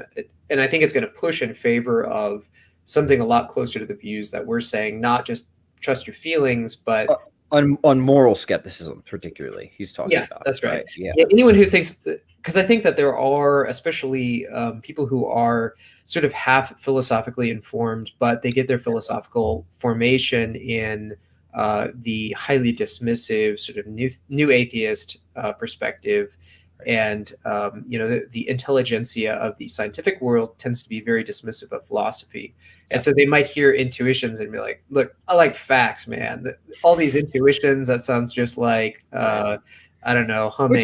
Which is always funny because, I mean, science assumes morality, right? We assume that scientists shouldn't lie about their results and stuff like that. So, and also scientific intuition is a big part of the methodology of science. I think the intuitions, it's this sort of abductive inference in science from the particular problems that they're facing, and then they had this abduction to a particular thesis that could explain it. Well, what's driving that abduction is intuition most of the time, and it turns out to be really reliable. And so, anyone who's taking the methodology of science seriously should also be kind of open and interested in intuitions. Right. So the idea there is, at least on that initial analysis, it seems like you're kind of being somewhat arbitrary, right? Yeah. To allow for intuitions or seemings here, but not allow for intuitions or seemings there, unless you already have like a pre-commitment to something like scientism. Yes. Which has a host of problems in its own right. Were you on the Tom Jump show? Do I remember that right? No, I was never on that. Good. All right. That's good. This is the sort of person that I'm thinking of as my main interlocutor here, who's just going to be a sort of flat-footed, I'm not recommending this channel in any way, but I can imagine some of your audience, because, he touches on similar subjects. So this sort of YouTube new atheist crowd may be influenced in this way. And so that they could think of this as suspicious. And so I just want to say, look, grab hold of those suspicions and start looking at epistemology and start looking at the people who are taking those suspicions the most seriously. And you're going to end up with views that are much more friendly to the views that we're talking about right now, but we don't have the time in, you know, an hour and a half to cover absolutely. Yeah. So I mean, it's important to say, okay, let's kind of like identify the different layers of skepticism that because there's different forms of skepticism, right? There's local skepticism, there's global skepticism, there's sense skepticism, there's moral skepticism, right? So, you know, I guess kind of the thing that I think is useful is that you kind of have these types of like companions and guilt arguments, right? Where it's like, okay, you can be a moral skeptic if you want, but any of the kind of skeptical moves you're making towards morality, they're probably going to take down a lot of the other stuff you don't want to be skeptical about, right? So you kind of got something of a package deal here, my friends. That's right. And I think that's good just to show those costs, right? Because then maybe somebody will want to bite the bullet, but that's okay. Now you have to live as like a solipsist or something like that, right? It's like that's a big bullet to bite. And if that's where you want to go, fine, right? But otherwise, yeah, it's good to show people the arbitrariness in their skepticism in one area, and to build out these links to show that no, actually, this would undermine what you want to hold on to here, and here as well, right? Mm-hmm. And I really recommend anyone who's interested in this companions and guilt argument, I'd recommend looking at Terence Cuneo's The Normative Web. He develops, so the major moral skeptic alternative, sort of moral nihilism or moral error theory, the idea that our moral propositions are just errors, that they try to describe the world but fail to do so. I mean, you don't have to be an error theorist to be a skeptic. You could say there are some moral propositions that are true, we just could never know them. And there are reasons to think the one to be skeptic without nihilism. But most people, if they're going to be skeptics, they're just going to say straight up, morality is an error. And like an Alex Rosenberg. Yeah. But he's good because he's at least consistent, because he'll say truth goes down, meaning goes down, it all goes down. Right. Well, you know, I can't say that I've read much of Alex Rosenberg's stuff. So I don't want to be too critical, but I mean, the obvious retort here is going to be, why think any of that? I mean, because whatever you're going to say at this point is going to be a reason. And I think probably the best solution to a lot of these worries is going to be hearkening back to the Mauryan shift that I made earlier. Mm-hmm. And so actually, before the episode started, I mentioned that Jonathan Fuqua and I are working on a book, and the book proposal is in moral epistemology. But in particular, it's a defense of moral common sense. And so that's good. Jonathan has been doing great work showing that the Morian response, which was developed by G.E. Moore to broadly radical, especially actually it was British idealism, but it could be just as easily deployed towards skeptical scenarios. Here's a hand. Yeah, exactly. Here's a hand. Here's another hand. I've got hands. The world exists. It's not all in my head, as it were. So the Mauryan shift has actually been a really important move in philosophy, and sometimes people find stuff suspicious in this. And I'd recommend. Jonathan just published something in Synthese on the Morian response to moral skepticism, among other scenarios. And so anyone who's interested in that, there's a great article on it. And a book forthcoming, I hope, in the not so distant future. Yeah. Okay. So let's all right. So sorry, I always it's me who's getting sidetracked here, but these conversations are so much fun. I can't help myself. All right. So cool. So we're building the case, at least for intuitionism in general. I think we've made some really good points that there's kind of no reason to just blanketly dismiss this. And if we do, then a whole bunch of other stuff is coming down with it, right? And stuff that we certainly feel should not come down, right? Are we ready for your position now? Yeah, I think so. Okay. So here's my worry with I like humor. I like seemings. Here's a couple of worries with it. It seems like the phenomenal impressions, that is the subjectively accessible elements, are doing all the work in the sort of evidential or epistemically positive qualities on his view. So it's the particular phenomenal impressions that give you evidence for believing, let's say, murder is wrong or slapping a baby for fun is wrong. And if that's doing all the work, then it seems like, so I don't want to get too much into the pure disagreement literature, but here's a plausible view about the effects of pure disagreement. If you and I disagree about something, and we both have equally good evidence for our conflicting propositions, and we can both see that we have equally good evidence for our conflicting propositions, then we should be able to see that both propositions have about equal weight, equal likelihood of being true, as it were, and we should refrain from judgment until we can, sort of break the symmetry that we see is evident favoring the two propositions. Sure.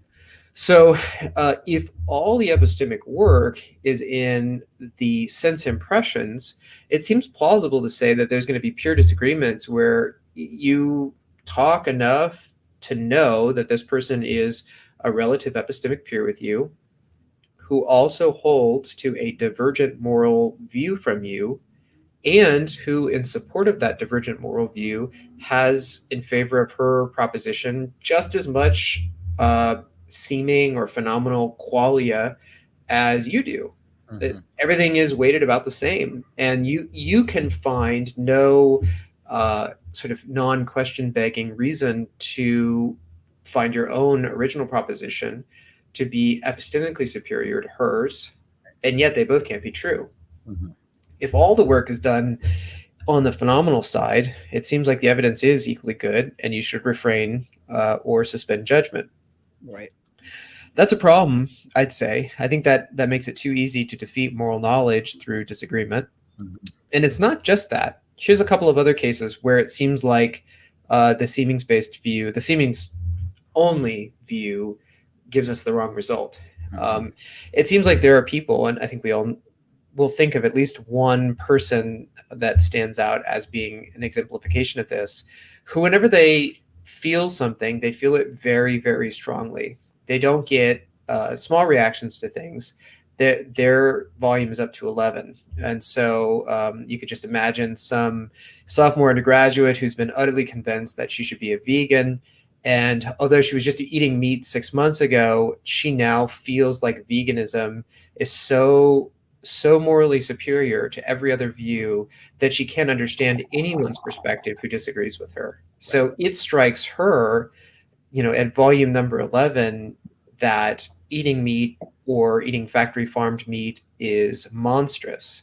Yes. Mm-hmm. And on the seemings-based view, her phenomenal qualia is about as strong as you could possibly get. It's spinal tapped. It's all the way. It's exactly. Up to level 11. Yeah. Sorry. Yeah. So, okay. So here's Kayla, the vegan, who it's at 11. And Kayla encounters her professor of philosophy who writes in ethics, who is eating a hamburger. Eats a lot of Costco chicken. A lot of Costco chicken. I was still getting it out of my teeth when the episode started. So other burgers, man, it's professors don't get paid enough to buy burgers anymore with the inflation. I get it. Mm-hmm. But so she sees her professor eating meat, and she confronts him as the moral monster that he clearly is. And he says, wait, slow down. Let's talk about this. And they consult their various seemings, and the ethics professor, it seems totally fine to eat meat. It seems like just like one of the basic actions, like, breathing and drinking water and using the restroom. Mm-hmm. And so there's like a phenomenal qualia of 0 towards the proposition that eating meat is wrong or monstrous or whatever. Mm-hmm. Kayla, alternatively, has it really, really strongly, that, etc. So here, if the phenomenal conservatist view is right, and the epistemic work is really being done on the strength of the seemings, then it actually seems like Kayla's in a better epistemic position, because she's got really, really strong phenomenal presentations that meat is wrong. And you might even say, well, look, I've described it as level 0 for this, but I do have, ballpark rival views, like eating meat is okay. Now, I don't have any seemings at 11. Right. So I'm looking at my seeming. I'm thinking about, it seems like eating meat's totally fine. But look, I'm a moderate guy. I'm not excitable. Number 5 on a scale from 1 to 10. She's not at a number 5, though. She's way higher because of her particular personality. And so, given that, it seems like actually phenomenal conservatism will weight her perspective more strongly, or that she's in a better epistemic position than I am.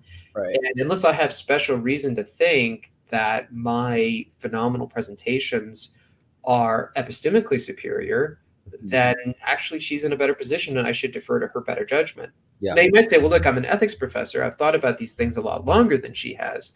That said, how much of my eating meat intuition is theory driven and how much of it is pre-theoretical? I'd say a lot of it's actually pre-theoretical. I just think it's fine. And no one's ever convinced me to the contrary, but it's not the conclusion of an argument, as it were. It's the beginning of an argument.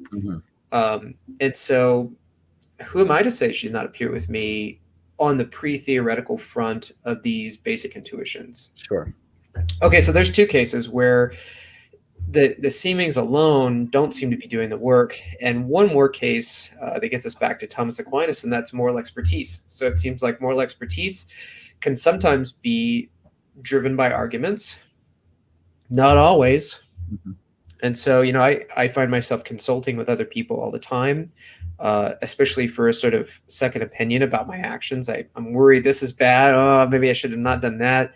And so I'll ask people, friends, obviously, but I don't just ask anybody. I ask people that are close to me and who I feel like have a generally well-honed conscience. And if I knew someone who's just got like a phenomenal conscience, then of course I'd ask them first and foremost. But a lot of times the conclusions that they give you are more intuitive than they are driven by argument. And so it seems like, our intuition is to treat the intuitive judgments of experts as being epistemically superior to the intuitive judgments of non-experts. Right. But what's the nature of the expertise? Sometimes it's being driven by arguments, and maybe the arguments add to the epistemic status of those judgments. And a lot of times it's just intuitive. And so if my only building block for epistemic credentials is the phenomenal character of an intuition, well, how am I supposed to... Do experts have a different phenomenal character to their intuitions that bolsters it? I don't think so. As someone who works in ethics, I won't say I'm an expert, but I also don't think I'm just a complete newbie. The phenomenal stuff stay the same throughout. Maybe I'm less worried because I've thought through objections before, but at the same time, it's basically the same stuff as any undergraduate would have. And so for reasons like these, it seems like an alternative is to talk about the etiology of a seeming. That is, to talk about how it's caused. Now, you can talk about a reliability of intuitions. That's one externalist model. I'm, as I mentioned before, more attracted to this proper functionalist view, where here the faculty that's involved we could broadly call the conscience. And so when the conscience is working properly, it produces these seemings. And so the seemings are going to be trustworthy. They're going to be more dependable insofar as the conscience is working properly. Now, here's the sort of difference with the mechanistic stuff that Planning had talked about before. So Planning is, I don't know exactly how you'd hone your properly functioning conscience.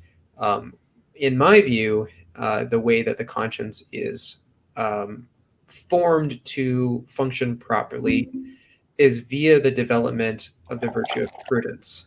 And so prudence is going to be practical wisdom, Phrenencia and Aristotle. I prefer Thomas Aquinas's view of prudence. And so I think he gives a very clear and persuasive notion of prudence in the Summa.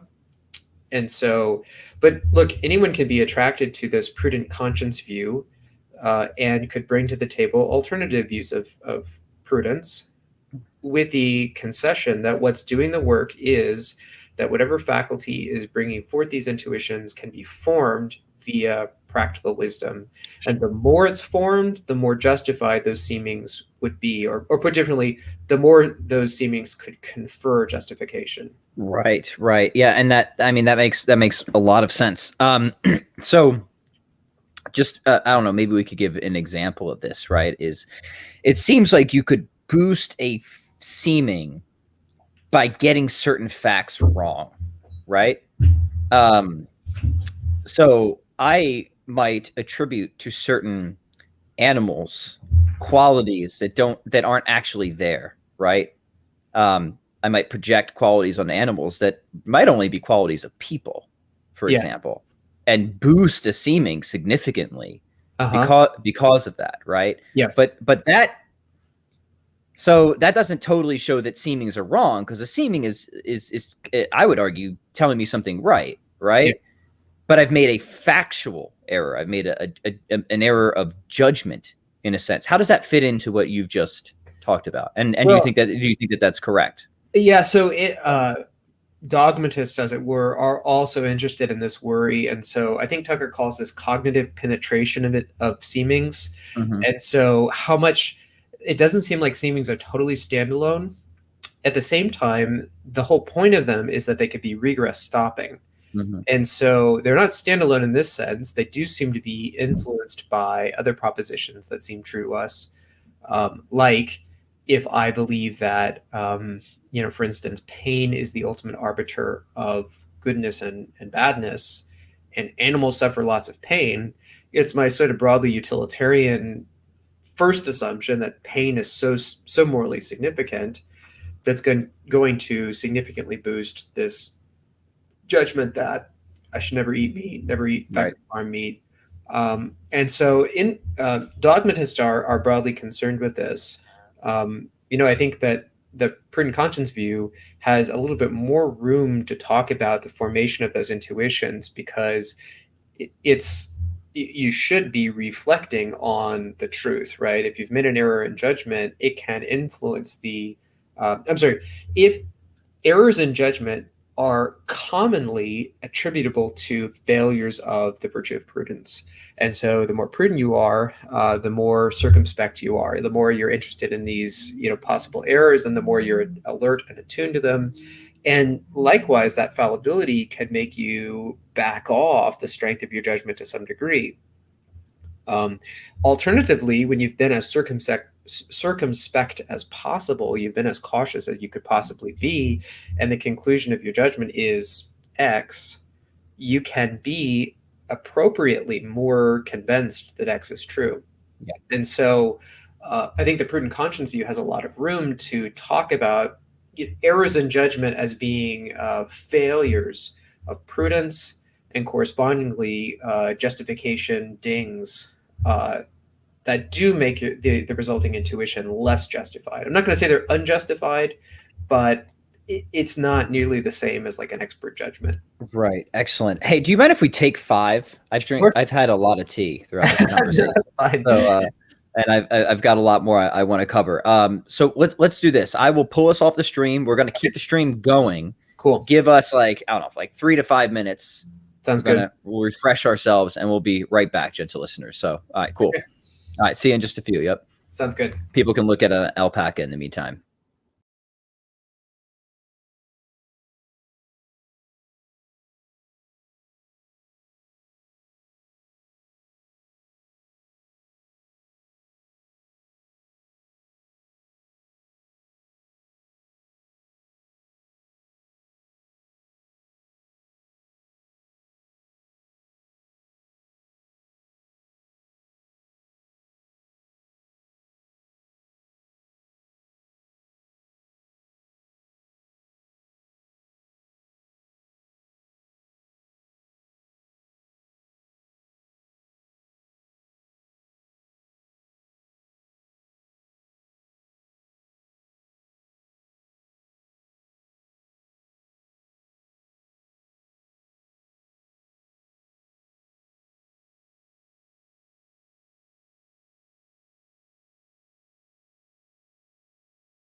Sorry, I was muted.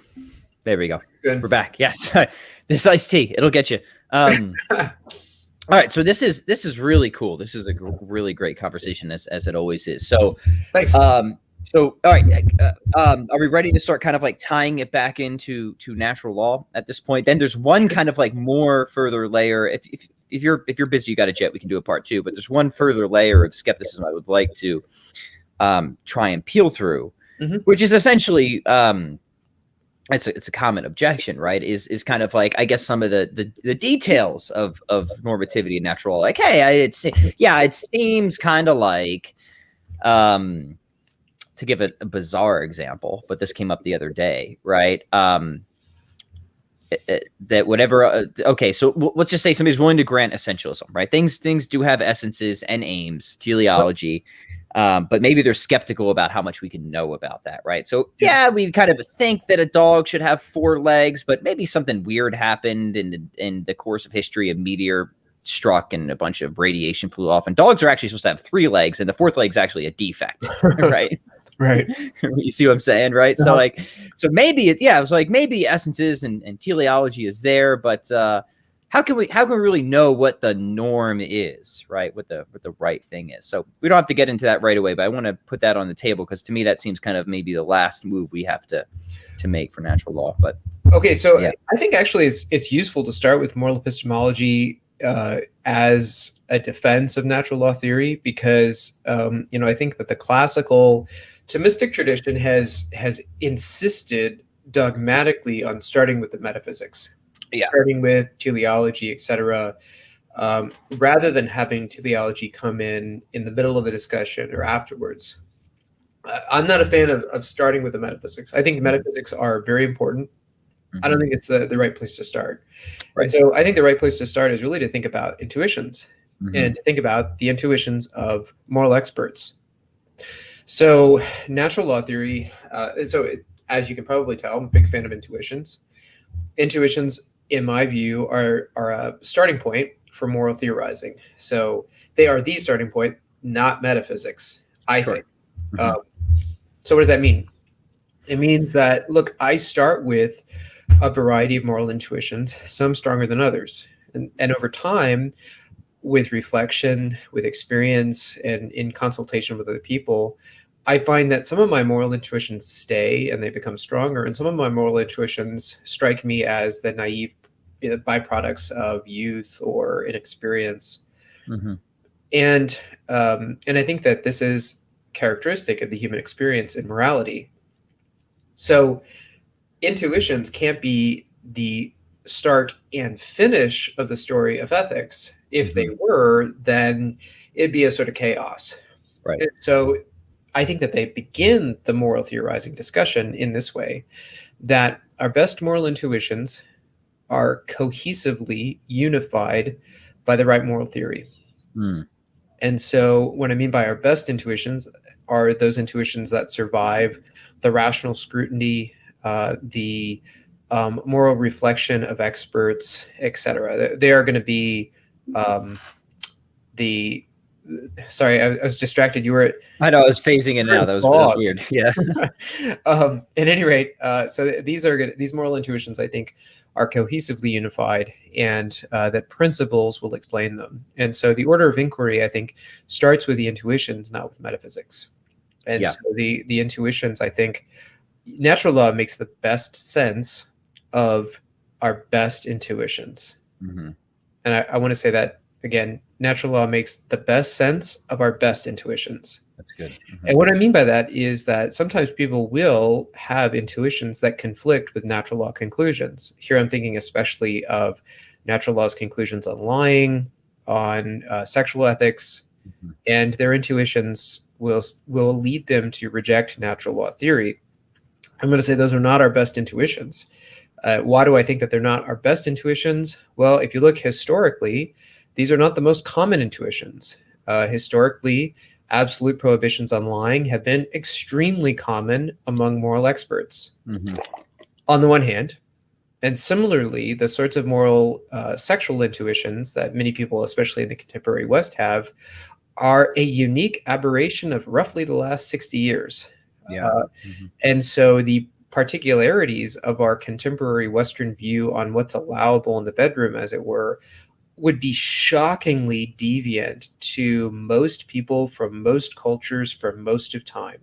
Not everyone, not at all times, but for most moral experts at most times. Right. And so that suggests to me that should we take these intuitions that involve the rejection of natural law theory seriously? No.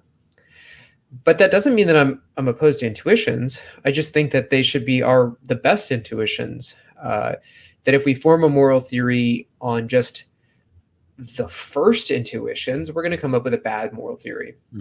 So I want intuitions to play a role, but I don't want them to play the sort of defining role that some people might expect. Right. First word, not necessarily the last word, right? Yes, that's right. Yeah. A very important first word, I'd add, but not the last word. And so you might say, like, what would stop someone from Mauryan shifting against natural law? If I've appealed to the Mauryan shift in other contexts, why can't you just say, well, look, let's say I'll focus on something less prurient. Why not just say that someone who's lying to the Nazi at the door, as Janet Smith wants to defend, is doing something totally wrong, and intuition says it, and intuition says it at a level 11. Natural law, be damned. If natural law can't accommodate it, then so much the worse for natural law. I'd say, look, on the one hand, yeah, let's think about these intuitions and let's reflect on them. At the same time, what is the character of these intuitions, and is it as strong as the inductive reason to support natural law is strong? Can we really Mauryan shift? Is the strength of that intuition so epistemically superior as to push away everything going in favor of the rival theory that says the contrary? And I don't think it, at the very least, I think a conservative case could be made that they are at least on par. Sure. Here's why. I don't share that intuition that you have to lie to the Nazi at the door. Augustine didn't share that intuition. Thomas Aquinas didn't share that intuition. I don't share it. I'm not going to list myself with Augustine and Aquinas, but look, there's at least a contemporary guy who's thought about it. He's on board with not lying to the Nazi at the door. And Augustine and Aquinas, genuine moral experts. And many people in the Christian tradition have said the exact same thing. So there, it's starting to have a little bit shakier foundation. How well established is this intuition that you can lie? Less well established than it's always wrong to slap babies for fun. And then on the other hand, well, what about natural law? Natural law makes a lot of sense of a lot of parts of morality. And of course, it sort of take a long time to get, because, we've done an episode on natural law, so I don't want to go into every detail, but it really does, I think, an excellent job of providing a comprehensive, systematic, and rigorous explanation of morality. And that fits well with a greater metaphysical system. Yes, right. And with other views of normativity, like the proper functionalist epistemology. Right. Yeah. So we definitely have coherence, right? Right. And so, at any rate, the natural law story, then starting with our starting on the epistemic side, I think is an easier case to be made. So we start with these intuitions. Yeah. They lead very naturally to a natural law view. You've got, for instance, our intuition that murder is wrong, that lying is generally wrong, that the dogs have 4 legs naturally. Is that an intuition? Would that be an intuition? It is an intuition. Yeah, It's conceptual intuition about the type dog. Now that's going to be justified. I think that's going to be justified in a similar way to moral intuitions. Similar, but not exactly the same story. Right. But one very important point here is that it's the metaphysical worries that are coming in as defeaters that you can then talk about. Like, put differently, this worry about meteorites and evolutionary history, etc. This is a story we have to respond to. But it's not how we start our moral theorizing. It's not like what we say at the beginning is, look, it's clear we've got this wonderful intrinsic teleology, essences lead to goodness, etc.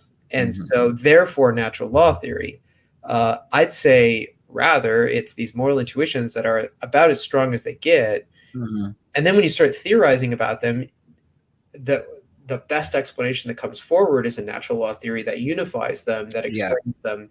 But then the natural law picture takes as a constituent element this, robust metaphysics. Well, that's cool, because it's always good to have an independent entry point. Yeah. Right. So even if people might want to take the traditional, and I'm kind of with you in the sense that, like how far.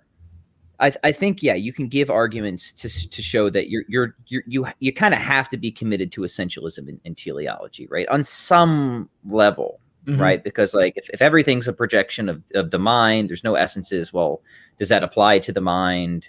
And then we've got a circularity problem. So there's at least one essence, and then, well, why can't there be more, type of thing, right? Yeah. And if reason isn't naturally aimed at truth, well, then it seems like we have no standard to evaluate whether anybody has better or worse reasons for an argument, right? And then you can't give an argument against teleology, right? So it's like, It seems like we're like really secure in terms of like, again, at least by way of like reductio to these kind of like metaphysical commitments. But then like how, then I don't see how. Like I can't give a metaphysical argument for dogs having 4 legs, right? Yeah. I can't do that. That seems to be something. No, I start with what's in front of me, and I have a strong seeming that the one with 3 legs is actually the defective instance. Yeah. Whereas the ones with 4 legs are. And here's the other important thing. These seemings do seem to kick in, and tell me if I'm getting too far ahead. We have to distinguish norms in the way that we've been talking about it, especially in relation to essentialism teleology versus what is statistically normal, right? Because now this might get tricky, right? Because it might be statistically normal or more common that most people are cowards, but we see cowardice as the defect and courage as the perfection. Right. So that's interesting, and I think we're talking about, right? Yeah, and to me, although we could touch on this seems like an episode in itself is what is teleology and why teleological ends are not functions of statistical likelihoods or normalcy. I mean, as a rule of thumb, let's make that a separate episode, because I think that is itself of enormous importance to get right. So I don't want to feel like just rush through that. We can just do another one on that. Right. And truthfully, I think that there might be better people than I to describe the metaphysics of teleology, because although I dabble in it as an aside connected to natural law theory, really there have been a lot of important developments in understanding teleology. And so it's somebody who, like Gavin or somebody who's done work in metaphysics straightforwardly, that I think would be better, apt to do a good job there. I do think that intuitively we can see it's not statistical likelihood, right? Because just our intuition doesn't say that the heart is for pumping blood, because we've surveyed lots and lots of evidence that that's what it actually does statistically. We could see. We can read out of the essence and our experience of the essence what good it's aimed at, because we can see a good that it seems to be aimed at performing, and whether it actually performs it at a statistically high rate is an open question. But that doesn't, like, if I suddenly discovered that most people have this slight heart defect that leads to an inefficiency in pumping blood, I'm not going to think that the point of the heart as like the power that supervenes on the heart's functionality, I'm not going to think that power is like inefficiently pumping blood. I'm going to think, no, it's for pumping blood, and we're not perfect. Right. Yeah, good. Okay, well, I'm glad we just got a word in about that. Okay, so sorry for the diversions again, but get us back on. I think, like any rational audience member is going to be thinking through questions like this. So, it's not bad to jump on a few of them and explore. Okay, so natural makes the best sense of our best intuitions. This was the theme that we were developing. What else do you want to say about that? Well, I mean, without going into a whole new episode on natural law, there are rival views. I don't think they make as much. I think that they end up like, I mean, it's really easy to talk about particularities. Peter Singer style consequentialism leads us to, we are forced to reject some of our strongest and most respectable intuitions. And so Peter Singer has no interest in differentiating in the ways that I am better and worse intuitions. And so there are these Joshua Green style arguments that intuitions that developed later tend to be more consequentialist, and because they developed later and emerged sort of further along in the evolutionary history, they're more respectable as a higher level adaptation.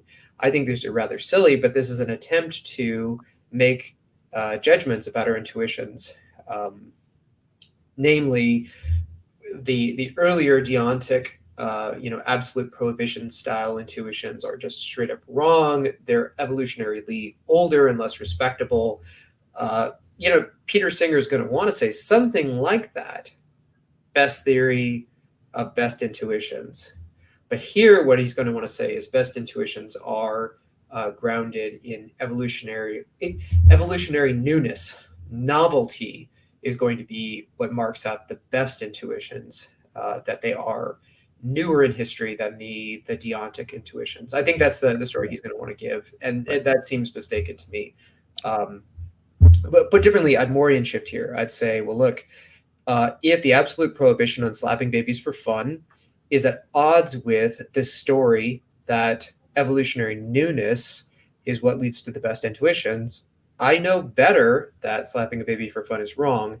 Then I know that the relative youth of a particular cognitive adaptation is reliable. I don't know if that's too quick, but no, I think that's good. I mean, the whole idea of novelty, I think, is horribly problematic. I mean, first off, there was a time when National Socialism was the new thing on the street, right? Yeah, how far back do we go? Like, if it's yesterday, is that the march of history is constantly leading to progress, and so that, I mean, I guess it could support this. And again, why think that whatever evolution is doing that it's aiming for the good to begin with, right? So I just see nothing but a host of issues with that type of proposal. So Brian, do you have time to do maybe a few questions that people sent in? Sure. Yeah. Cool. Let's just get some comments here. Our friend Swan over at Intellectual Conservatism says you should name your new channel Brian's Law. So, hey, do you have anything that you want to kind of announce with this new YouTube project? Yeah, so I've been toying with the idea. So as I've talked to you about it, I kind of think YouTube is saturated to some degree. And I hate hearing myself talk. I don't mind talking, but I hate hearing myself talk. And so, I've been toying with this idea of natural law takes on various things. I love casuistry, basically. And what's more, I realize that there are very few people who are interested in doing casuistry and making casuistical answers accessible to ordinary people. What do I mean by casuistry? I mean analysis of cases. And so casuistry used to be a big part of natural law theory. And I think that this needs to resume, that this is a major part of the moral life, is thinking through particular cases. I think we get good at doing theory by looking at individual cases. So long story short, despite the fact that I have these qualms about saturation and hearing myself talk, I realize that there's a lot of people who might be interested in these really brief takes, casuistical takes on telling your parents or telling your kids that Santa Claus exists. Oh, you have to start with. I think that's the first. You have to start with the Santa Claus one. You have to do it. You're gonna go viral overnight with hate, and it's gonna be hate. There's a guy I forget who he is. Before I do my first video, I'll figure out who this guy is. But he had made the argument that actually letting the culture dupe your kids without clarifying, well, this is a way to get around the absolute prohibition on lying while ending up with the same conclusion that Santa Claus exists, which is so much fun for your kids. And so I think that that's also quite specious, and it'd be interesting to engage that idea. Right. But okay, so yeah, is it wrong to teach your kids about Santa Claus? I mean, my answer is yes. Yeah, it is wrong. And let me tell you, a few things have got me much heat. I think we broached a number of controversial subjects here in the Pat Flynn Show. Always trying to do it in the most amicable way possible. But once you bring Santa in, all bets are off. The gloves come off. Yeah, there's some very angry people. My students will get. There's a particular student who every time I see her, I think she's graduated now, but every time I see her, something about Santa Claus, and she'll just give me a face, and it's really funny. Well, Haidt's kind of got some work on this, right? It's like nobody ever, like our intuition, right, is like we never want to see ourselves as doing something morally wrong. Yeah. So at any time, and I don't know if you want to talk about this at all, but it's interesting that we're presented with a challenge to our behavior. I guess unless we've really kind of gotten accustomed to it, like we're immediately probably going to push back against that, and not just of us, or somebody thinks that somebody close to us is doing something morally wrong. Our tendency is to want to get very defensive about that, right? Mm-hmm. And speaking of the prudent conscience, this shows a lack of circumspection, because look, morality is hard, moral theorizing is hard, and if we think that nearly everything we do most days is perfectly fine, we're probably not thinking hard enough. Right. And so if you have not had the experience in the last 2 years of thinking, oh crap, I'm doing something bad, probably you're not thinking hard enough. And if once you have that experience once or twice, then you're like, okay, well, let's think through this. Is it actually wrong to talk about Santa Claus or not? I can't just be quick and reactionary, because I have had these moments realizing that I was doing something wrong. Right. So maybe I have innocent ignorance from the past, but still I should take it seriously with an open mind, because sometimes I have done something wrong. Good. Yeah. And this is good, because we want to be able to handle situations which are pretty common when intuitions clash, right? Right. When it is so important in the moral life to be open to criticism, to not be defensive and reactionary, but to be sensitive to another person's worries about your behavior. To use the adage, iron sharpens iron, it's only I think we improve much more if we take seriously moral criticisms from the outside. And absolutely. Right. Yeah. So I think that, Aquinas held fraternal correction and the importance of that very highly, right? He thought that we had a strong obligation to correct those who are in moral error, right? Which is that's kind of been lost a little bit. This is theoretical, but I think in practice this would give even more heat than the Santa Claus thing, because who are you to judge, Pat? How dare you? How dare you make a judgment about judging? Right. So now, so the long and the short of it is, I was thinking about introducing this YouTube channel. I've named it right now. Sorry, Swan. I've named it right now, Nature's Law. I guess my worry about Brian's laws, it sounds like it's all my takes, and they are my takes. Right. Yeah, I want to be a little bit more objectively established than just me. Right. So yeah, and if you punt to the author God, it could be a little cheeky. Yeah. Right. I'm not that good. Yeah. That's good. I was kind of laughing at your granddad's, your great granddad's natural law. Maybe that should be as long as your granddad goes back to about the 17th century when casuistry was still really cool. Right. Yeah. Brandon says Intellectual Conservatism is a great channel. Yeah, it is. Swan's is a great channel. Swan will actually be on Saturday. I think he wants to talk about the 5 fatal flaws of Protestantism. So that'll be a nice. Now you and Swan are both Catholic converts. You were both. I didn't realize that about Swan, but yeah, I think that's right. And I think you were both Baptists, actually. Okay, right? That's great. Is that right? Is that right? I'm asking you. I was Baptist. Yeah, a Baptist and then Presbyterian. Interesting. Yeah, cool. All right. So your YouTube channel, it is going to be happening. I think so. I've already made the cover art, and I've spent half a day on cover art, so I'm committed at this point. Here's Brian's beard is maximal level. I actually want you to know we do have some questions here that we'll get to, but I like highlighting his comments too. Thanks, I specifically shaved my face before coming on here because I did not want to compete because I knew I couldn't compete. It always looks crooked when I'm on camera. I think it's because my face is pointed over here, but. Anyway, so maximum. It's a good beard. It's a solid beard. All right, Brandon's got a question. He says, "How would Brian address skepticism about quote the good, as it is discovered by reason? Because at times it may not always line up with one's intuition." So this is good because we kind of, I think, laid the groundwork for this. But maybe you could say a few more specific things about it, Brian. Yeah. So I guess I'm trying to interpret the question. How would the skepticism about the good? I guess. as you mentioned, you could have a couple of varieties or degrees of skepticism about the good. You could either have the local skepticism that you've made a misjudgment, a skepticism, or sort of I forget now the sort of Pyrrhonian or academic skepticism, but the sort of suspended judgment, a moderate degree of skepticism about one's particular judgments. And you might even see this as an exaggeration of the circumspection I was mentioning before. You realize that you make all these errors, and this is one way to interpret the question, because at times it may not always line up with one's intuition. So your intuition tells you this thing, natural law theory tells you this other thing. What are you supposed to say? Maybe just suspend judgment, and there's a sort of localized skepticism every single time, and you end up distrusting yourself all the time. Mm-hmm. I think actually that in itself would be a failure of prudence. Prudence requires making judgments and being able to make judgments independently of the judgments of others, and being able to apply the theory in particular cases. Sure. So I guess it's much easier to start with a very generalized skepticism. How do we know that there's any good at all? Mm-hmm. Well, I think the best response there, or one of the most prominent and easy responses, is going to be the Mauryan Shift. There are certain moral facts that I know better than I know the premises of any argument that goes against them.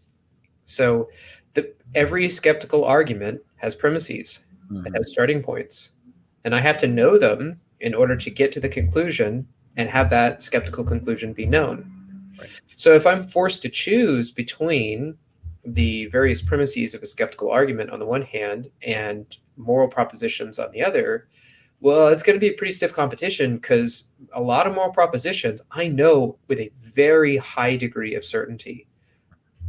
I know that killing my parents is morally wrong. It's an atrocious act. I know that having sex with a corpse is a similarly atrocious act. I know that cursing God is an atrocious act. There are lots of things that I know with a very high degree of certainty. So in competition between propositions like these and the premises of a skeptical argument, if I'm forced to choose rationally, I'm going to be in a better position to stick with my moral intuitions and to suspend judgment about the premises of a skeptical argument. Now, that works in particular for the very strong type of moral skepticism that you might get today, the radical skepticism you might say about morality. It's not going to work exactly the same once you get to sort of localized skepticism, but the localized skepticism that is a reflection of just a person's indecision or excessive circumspection, I think that's a little bit easier to deal with, because it's almost like the original skeptical worry that there are these defeaters out there, and if I can't get rid of them, if they continue to bug me, then that must mean I'm in error. Yeah, I think that's an excessive concern, or put differently, we have to. It's not just avoiding error that's the epistemic goal; it's arriving at the truth. And if we spend too much time seeking to avoid error, we will over prioritize. The reason why we try to avoid error is because we want to arrive at the truth. Right. And if we spend far more time seeking to avoid error, then we're never going to get at the truth. We're going to pull the rug out from under us in our efforts before we ever, it undermines the point of avoiding error if we are excessively concerned with it. Right. Because our indecision, that is the consequence of this preoccupation with error avoidance, that indecision will itself lead to fewer true beliefs than if we, had a sort of reasonable attitude towards the truth and made some occasional errors, which we clarified later on. Right on. And so if the goal is arriving at the truth, we can't set the bar way high on error avoidance. We have to be okay with making some mistakes. And so in that case, excessive circumspection, excessive worry about making some error, sort of normalized skepticism, I think is going to be mistaken also. That we can move beyond it strikes me almost like in Roman Catholic moral theology, a sort of scrupulosity, but it's a scrupulosity about error avoidance, and it's almost pathological at that point. But theoretically speaking, I think that's the thing to say is that, look, if the goal is acceptance of truth, we can't be overly preoccupied with error avoidance. Right. It defeats our original purpose. I like that. Yeah. That's good. That's a good response. All right, let's take one or two more here. Here's a good one. This links back to something we said earlier. Brandon says, whoa, can you guys go into specifics about deception as a good? I thought it was always an evil. So you said it in the specific instance where somebody was really pursuing an evil. Yeah. The fact that they could be allowed to be deceived might actually be good for them. So why don't you go ahead and clarify? Yeah, this is a hard question. And should we also maybe make distinctions between deception and lying? Because because I do want to say that given the nature of God can't lie. Yes. Truth can't contradict itself. So God just metaphysically, it's going to be impossible for God to lie. It doesn't make sense. Yeah. However, God will permit deception. Indeed. And I think he does, right? But there's also a difference between, the word permit is always a critical word when it comes to dealing with problems of evil. I mean, I think that a lot I mean, like St. Paul seemed to be deceived about the second coming, right? I don't know. Maybe it was, right? But passages like that, I don't think they're required. Yeah, sure. Because I'd say there's a similar strength to passages like that, and to the commissioning of the disciples. Truly, I tell you, you will not have finished the cities of Israel before the Son of Man comes again. I mean, yes, you could read that passage that Jesus himself was confused about when he was coming back, but I think that that's a mistaken read, and so. Alternative reads to me seem more plausible. Sure. But all right, so granting that, which is a very fair point, clearly God does allow deceptions in many other instances. And actually Christ himself seems to have allowed deceptions in certain instances. And that's something that, when we did the sort of debriefing of the Janet Smith debate, we didn't really talk about, but that was an interesting point that she and Father Pine had debated, is that it seems like in some of these passages in the New Testament, Christ himself deceives others. And yet he's the way, the truth, and the life. So I don't know exactly what to say because I'm not a New Testament scholar. My first, anytime I'm confused by the New Testament, I try to look at what the fathers say. And I frankly have not looked at what the fathers say about these particular deceptions. But at first glance, it seems like Christ deceives some people. It could be ultima facie that's not what's going on there. And so I'm not a scholar and I can't comment on that. But let's distinguish lying from deception first. Yeah. Maybe that's the first step. Yeah. Mm-hmm. Yeah. Lying is saying what you believe to be is false. So it's saying something, communicating or asserting something against your mind. Mm-hmm.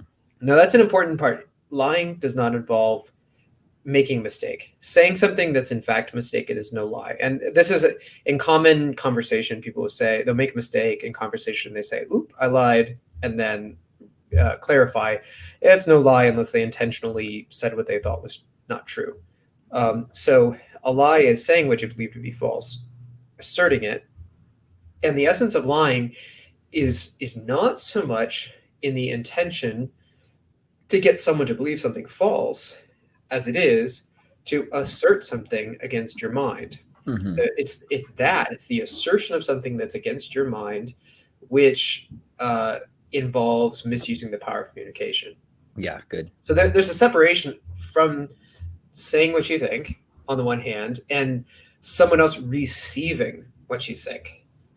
And saying what you think and having that message received loud and clear are separable events and acts, as it were.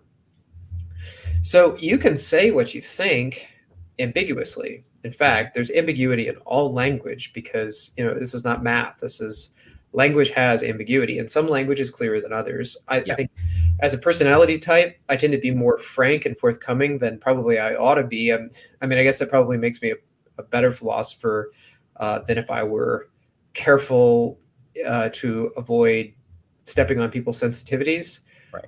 But other people have, I don't want to raise him as the specter of a good example, but I was thinking of Bill Clinton in particular, but politicians have this wonderful ability to say things that are arguably have a gist of truth to them. They're not against their minds, but they're also a sort of a convenient or even often weaponized ambiguity.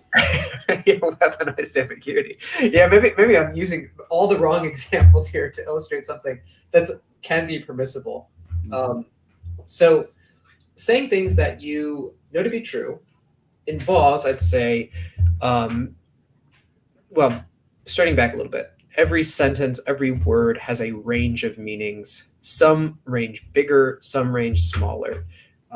And certain things can be innuendo, certain things can be allegorical or metaphorical, or joking around slightly. And this range of possible meanings is partially determined by the words themselves, but it's also partially determined by culture, cultural conventions, and speakers' intentions. Right. And so it's really an issue of philosophy of language, what the meaning of a word or statement consists in. But it's not always the linear, straightforward meaning that a person might take them to be. Right. So to use an example, in British society, it was common if someone called on a friend or family member to be allowed in by a servant, and the servant would respond, "She's not in today." Now, that could be stated while literally the person who's being referred to is upstairs, looking in the mirror and preening herself. So in an American sense, that would just seem like a straight up lie, but there's an implication. She's not in for receiving visitors. Yes. And so, and cultural convention understood that very well. No one would have taken that to be a lie if after leaving the house, she saw the lady in the window looking out at whoever was leaving. Right.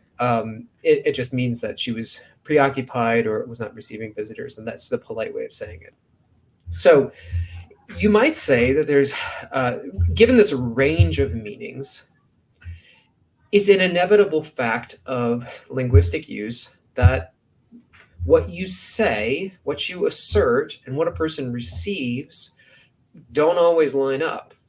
You can't control that. I mean, even every clarification can involve some further error. It would be almost comical if it occurred more than 3 or 4 times. But I mean, there's the whole "who's on first" stand-up shtick. So it happens.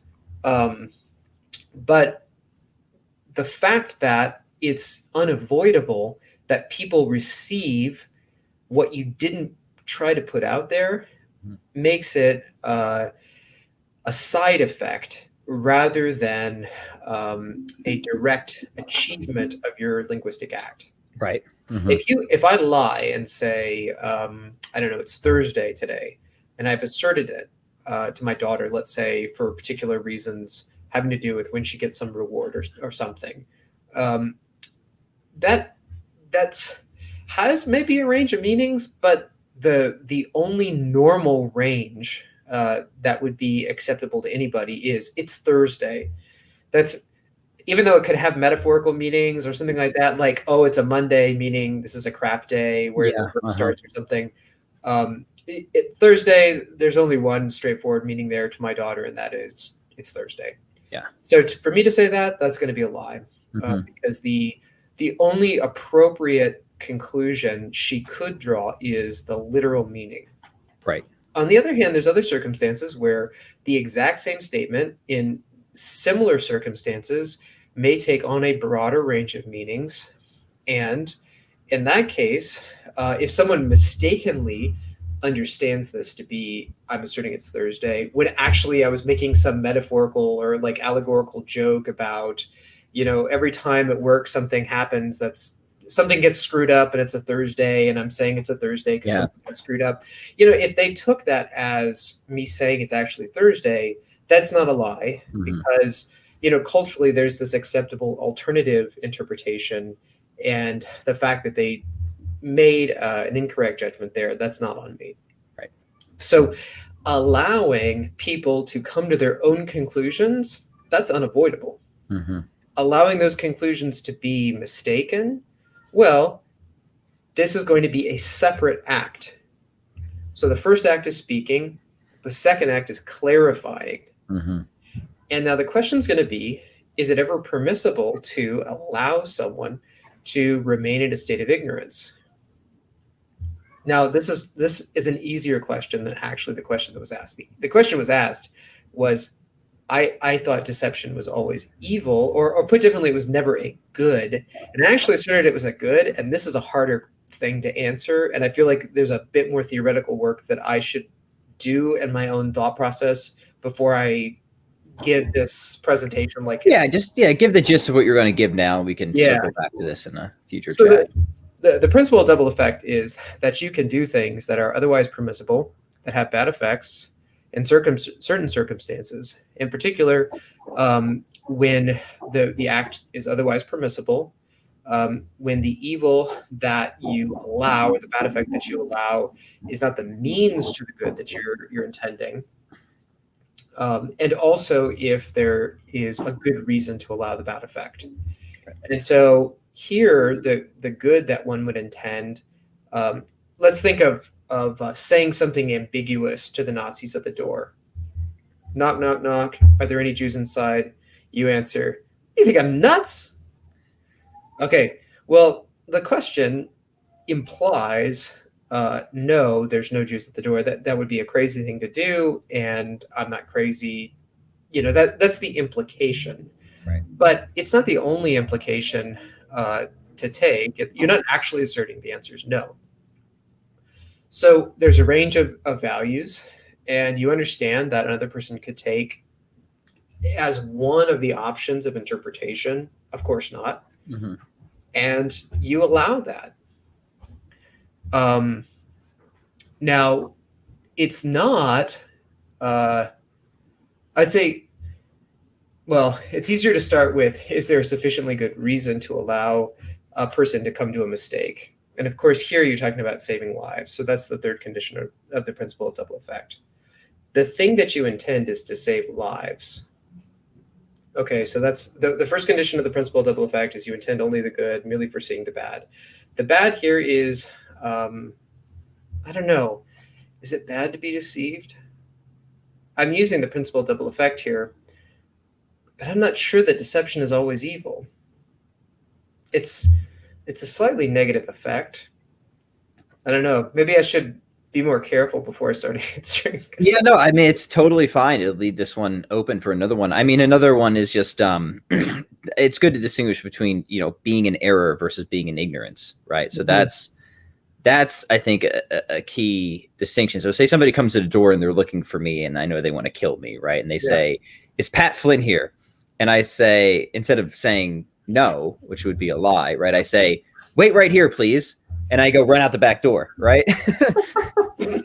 That would be acceptable, right? And in that sense, are they in error or are they just in ignorance? I think that they would just be in ignorance, right? Sure. At that point.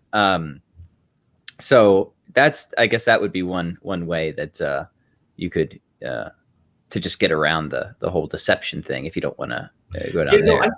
No, I'm inclined to say deception is, look, there's this classic tradition of broad mental reservation where you reserve for yourself the full meaning of the statement that you've made. And in at least Catholic theology, broad mental reservation has been an acceptable use of language in particular circumstances when those circumstances justify the principle of double effect. Right. Now, broadly, we have duties to be honest and forthcoming. And so it's not as though you could use broad mental reservation across the board, constantly being evasive and, as it were, political in the sort of weaponized ambiguity that you mentioned. So the ordinary conclusion is that broad mental reservation is acceptable and that it can satisfy the conditions of principle of double effect. Right. I guess I'm worried, because I think this is actually what the question's asking about.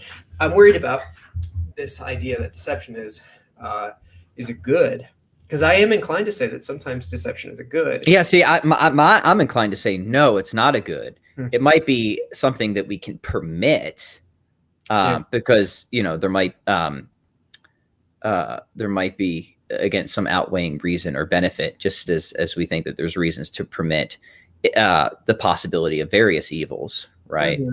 While still admitting that they're evils, right? And at least certainly the possibility of evils, if not the evil itself, right? But I would need a reason to think that if deception involves being an error, how being an error could ever be a good, right?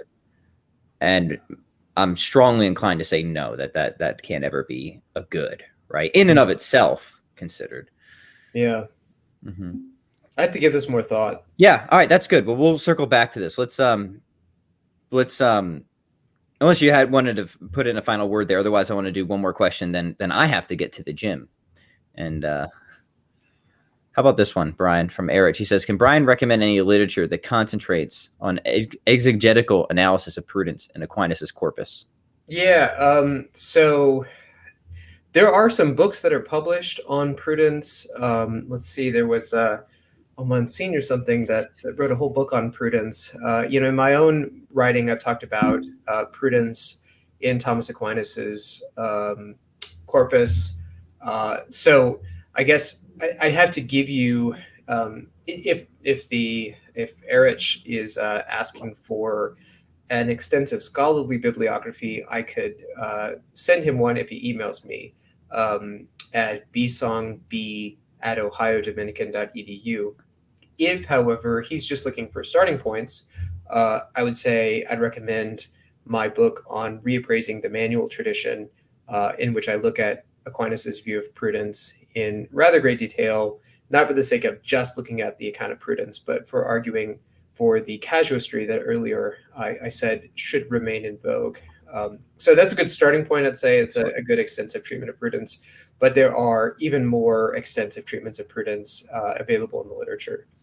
Excellent. All right, before we wrap up here, Brian, what else are you working on? What else do you want to announce? And not too much right now. I think I've been surprised, shocked, dismayed at just how much work it is to start a YouTube channel. So kudos for your content, because it seems so easy when you watch and when you digest as a consumer, but then when you actually try to produce this, you're like, wow, this is tedious. So I hope to get that channel operational before the summer ends. And as I mentioned, I'm doing this book project with Jonathan Fuqua, and we'll see. There has been some talk with EWTN. I don't know if I mentioned this to you about a co-hosted show debating Catholic stuff, also with Jonathan Fuqua. But we'll see. They are still discussing their content for the upcoming year. So awesome. Maybe not. Yeah, well, we will definitely have you on again very soon, but also to announce the YouTube channel when that's live. And let me give you a couple more plugs. You have an excellent, if people want to dive deeper into ethics, it actually was down here. Your I've got a copy of it because I was showing it. There it is. When I was trying to record my video as of yesterday. So here it is. Check that book out, my friends. It's called An Introduction to Ethics by Dr. Brian Besong. It's awesome. My wife, the reason it isn't where it usually is down here is because my wife was using it. She had to do it. She did a little write up on Prudence, so she used your book as nice. Reference. So very good. So yeah, awesome book. I'll link that in the show notes as well. So and if somebody gets it, then I know that I talk about the principal double effect and deception in greater detail. So it's one of the sections. I can't find it. Great. Well, we'll follow that one up in the next conversation, which we'll do it soon. But in the meantime, it's been a pleasure, Brian. Thank you so much. Thanks for having me on, Pat.